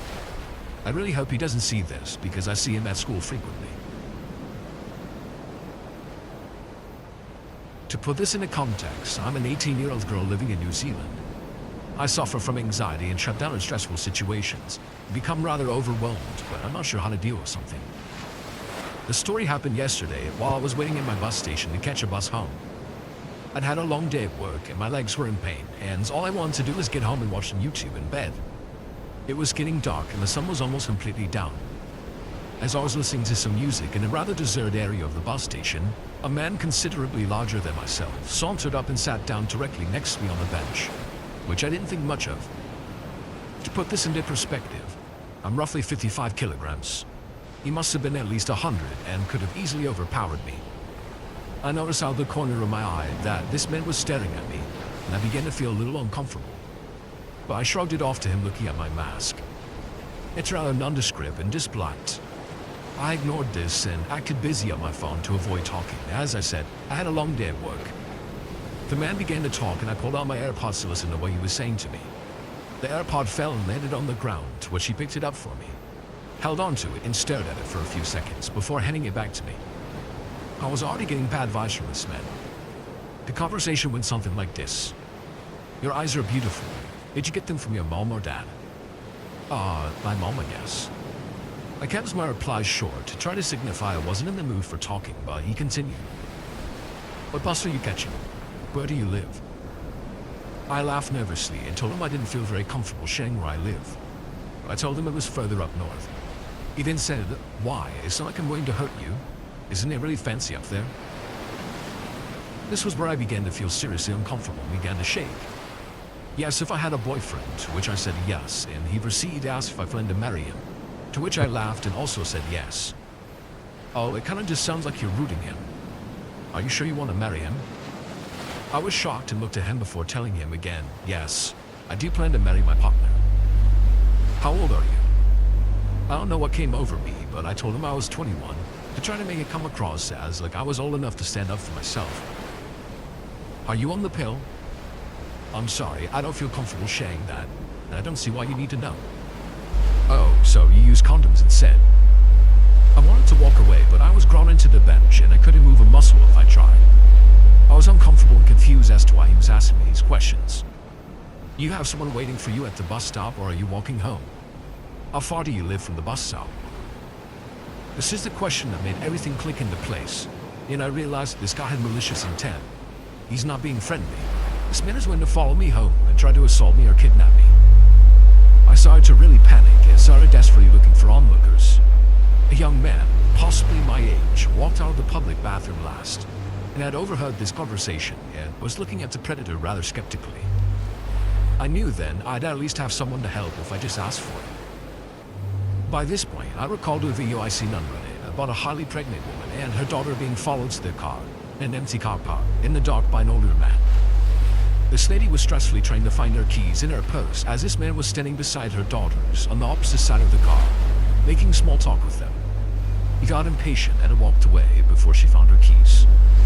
Someone commented on her submission, saying that this was a popular thing, that he was waiting for her to unlock the car so he could get in and control her via threats of her children. It occurred to me that I should skip my bus and catch another one at a later time. I did this exactly.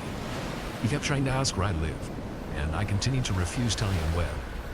He also continued to ask how far I lived from the stop and if my partner was waiting for me. I deflected all of his questions, and after 40 minutes, began to get kind of mad and eventually walked away from the station. He wasn't there to catch a bus at all, but to prend a young woman at a bus stop. I caught my bus about 10 minutes after he left, and I ran home where I completely broke down and cried in the arms of my partner. This morning, I was so stressed, I contemplated taking the day off of work and staying in bed the rest of the day. I was petrified.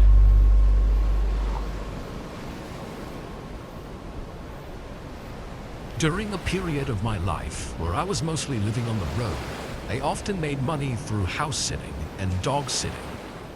It was super easy and convenient to get temporary jobs that way, and it also paid me to stay at sometimes really nice houses for several days or even weeks. I was scheduled to dog and house sit at a place in Washington this week. I drove up there on a Thursday and met the owners and the dog. It was a large golden retriever named Apple. She was extremely friendly and loving right from the start, and only an hour after arriving, the owners left for their vacation. With them gone, I decided to explore the house a bit just to make myself more comfortable, as I was going to be there for 5 to 6 days. It was a really large home in a very remote area of the national forest. I mean, this place had to be at least worth $1 million, and it honestly felt surreal to be staying there. That first day, I played with Apple and just got used to the home, then ate dinner and took her out for a walk around 7. The sun was slowly setting, and the whole road I was walking along was a peaceful wooded area. There were no other houses visible in any direction. I brought Apple down the road for about 15 minutes, then turned around and headed back. As we got back to the driveway, though, there was a guy. He was walking down the driveway, and as he passed by me, he kept his head down and didn't say anything. He looked like he was 30-ish, with short black hair and some baggy jeans. Now, this was a really long driveway. Like it took a whole 3 minutes of walking just to get to the house. But there were no other houses connected to this. So where the hell could he be coming from other than the house? I hurried Apple up to the home and got us both inside, locking the doors just in case. The only thing I could think of was that he was exploring the woods or something and just happened to pop out by the driveway. Seeing him walking away, though, I hoped that whatever it wasn't something to worry too much about. Nothing else happened that day, and I went to bed that night around 10. This next day, I didn't do much. I relaxed inside with Apple and watched a movie while eating leftovers from yesterday. I felt like staying up late though, and the house had this really awesome upstairs balcony with a fire pit. So once the sun set, I lit up a campfire and sat on the lounge chair. Apple stayed with me for a while, but she ended up going back inside to lay in her bed. 30 minutes passed, and it was maybe 11:30 when I heard Apple start barking from inside the house. It wasn't just a typical bark though, it was very sudden and frantic. Now, knowing she was such a friendly dog, this really caught me off guard. I jumped up from the chair and ran inside. She was still barking, and it was coming from the other side of the upstairs hallway. When I looked down, I saw one of the doors to a spare bedroom was open, and I could see Apple in the room with her tail between her legs, staring at one side of the room. I called her name, but she just continued to bark, so I hurried into the room. Her gaze was fixed on a door. I could feel my adrenaline start kicking in as I moved toward it and slowly cracked the door open.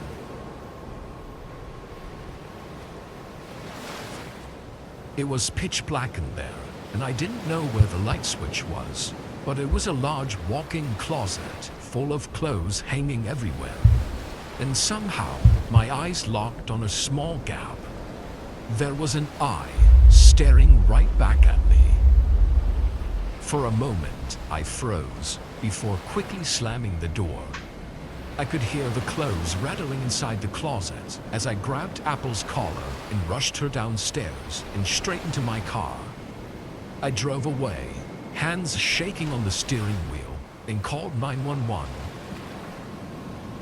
Once cops arrived, I waited anxiously for 10 minutes as they searched the home, but came out alone.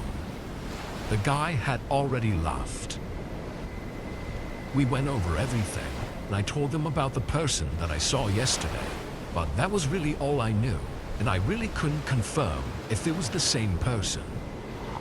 What the officers told me is that the man probably knew the family was going on vacation and thought the house would be empty. What he intended to do is unclear though, and honestly, I'm not convinced that he broke in and hid in the closet without knowing I was there. I think he knew, which only makes it more terrifying. Thankfully, Apple noticed him and got my attention, because without her, I don't know what would have happened that night.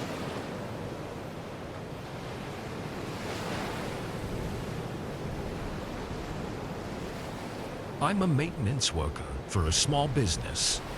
They run all their operations during the day, so I work overnight. It makes my job easier because I don't have to work around them, and vice versa. It's technically just a part-time job, though. I work from 8 to 12 on the weekdays. This night, I arrived a little late, but clocked in right away and got to work. An hour went by, and as I was cleaning off one of the desks, the phone in the front of the building started ringing. Obviously, the place was closed, and I didn't have any business answering it, so I let it ring through. But a couple minutes later, it rang again, and then again and again. I knew it wasn't my boss or anyone else that worked here, because they would have just texted or called me directly from my cell phone. It's not like they were calling right after the place closed either. The services stopped at 6 p.m., and it was around 9 right now. After the 5th time it rang, I walked up to the front desk and looked at the caller ID. It just said, "Unknown caller." I tried to decide whether to just mute the phone and leave it, or to just quickly answer and let them know we were closed. Ultimately, I didn't want to deal with it, so I just decided to mute it. I walked away from the front and continued with cleaning off the desks. Probably 30 minutes went by, and I had totally forgotten about the phone. I kind of assumed that by now, they had to have given up anyways. It was about 10 p.m., and I was upstairs taking a break in the small coffee room when I heard a sound from below me. It was a beep, just a single electronic beep sound that I'd never heard before. I didn't think much of it at first, until I heard a door open and close. I literally turned my head toward the stairwell and just looked completely stunned for a moment. Who could possibly be coming into the building right now? It was way too late. I was a little nervous, but really hoped that it was just a worker that forgot something. I walked up to the open stairwell and listened for a second before calling out, "Hello, is someone down there?" I heard subtle footsteps abruptly stop as soon as I called out. There was a pause. "Hello," I said again. My body slowly filled with tension as I started to worry about the possible other scenarios. Then I heard a couple more footsteps getting closer to the bottom of the stairwell. I quietly leaned over and looked down at the doorway. There was a shadow of a man. They were standing still, probably just a foot or two from the entrance to the stairwell. It looked like they were waiting for me or something. After a really unnerving few seconds, I backed away and moved further into the coffee room, and quietly pulled my phone out and called 911. I just hid behind the bar table and whispered to the operator as I stared at the empty stairwell. It only took a couple minutes for the first officer to make it. I heard him come in and yell for everyone to come out. I didn't hear anyone else say anything, and he made it all the way upstairs without seeing anyone. We didn't get any answers until we got hold of the security tapes.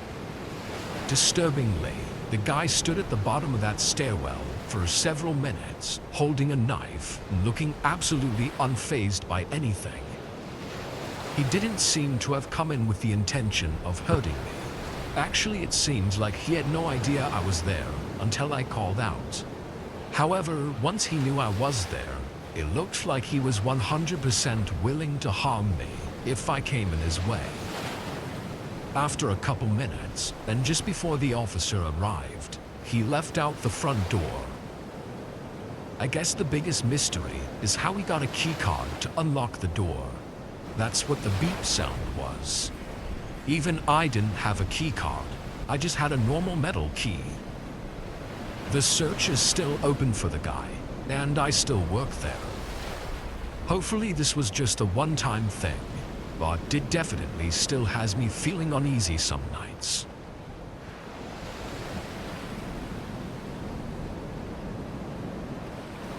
My name is Trevor, and I'm a freshman in college. I don't have a lot of bills to pay, as I'm lucky to have a supportive family.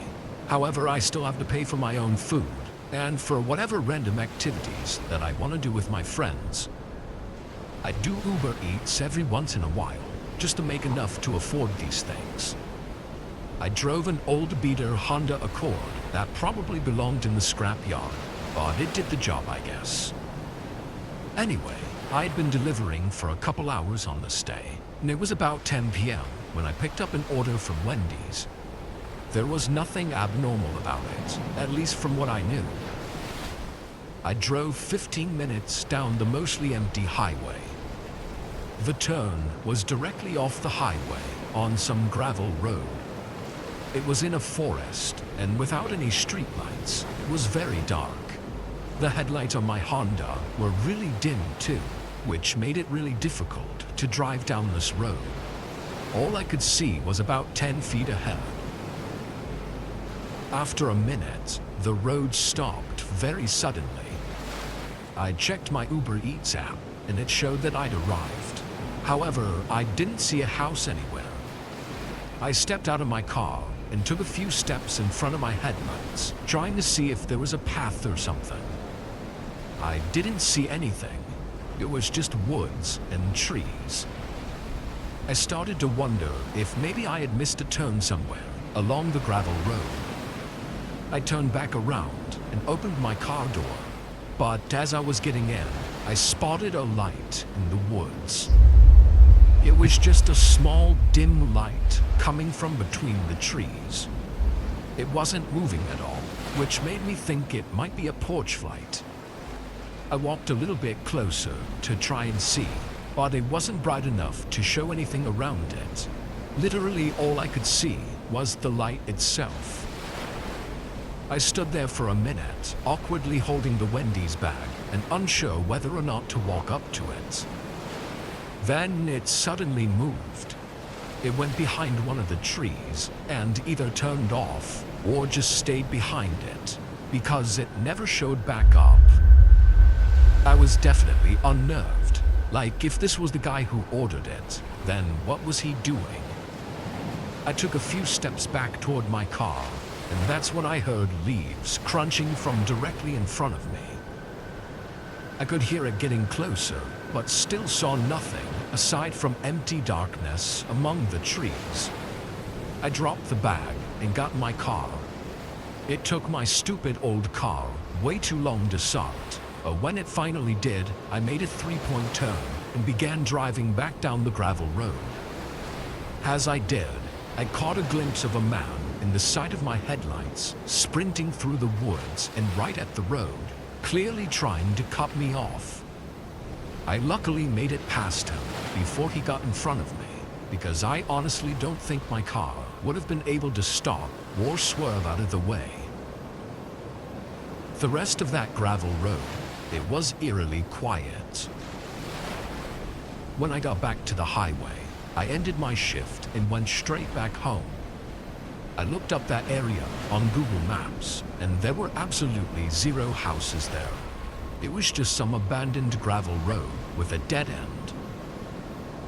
I don't know what I was in the middle of or how many people were in the woods around me, but I know I'm lucky to have gotten away.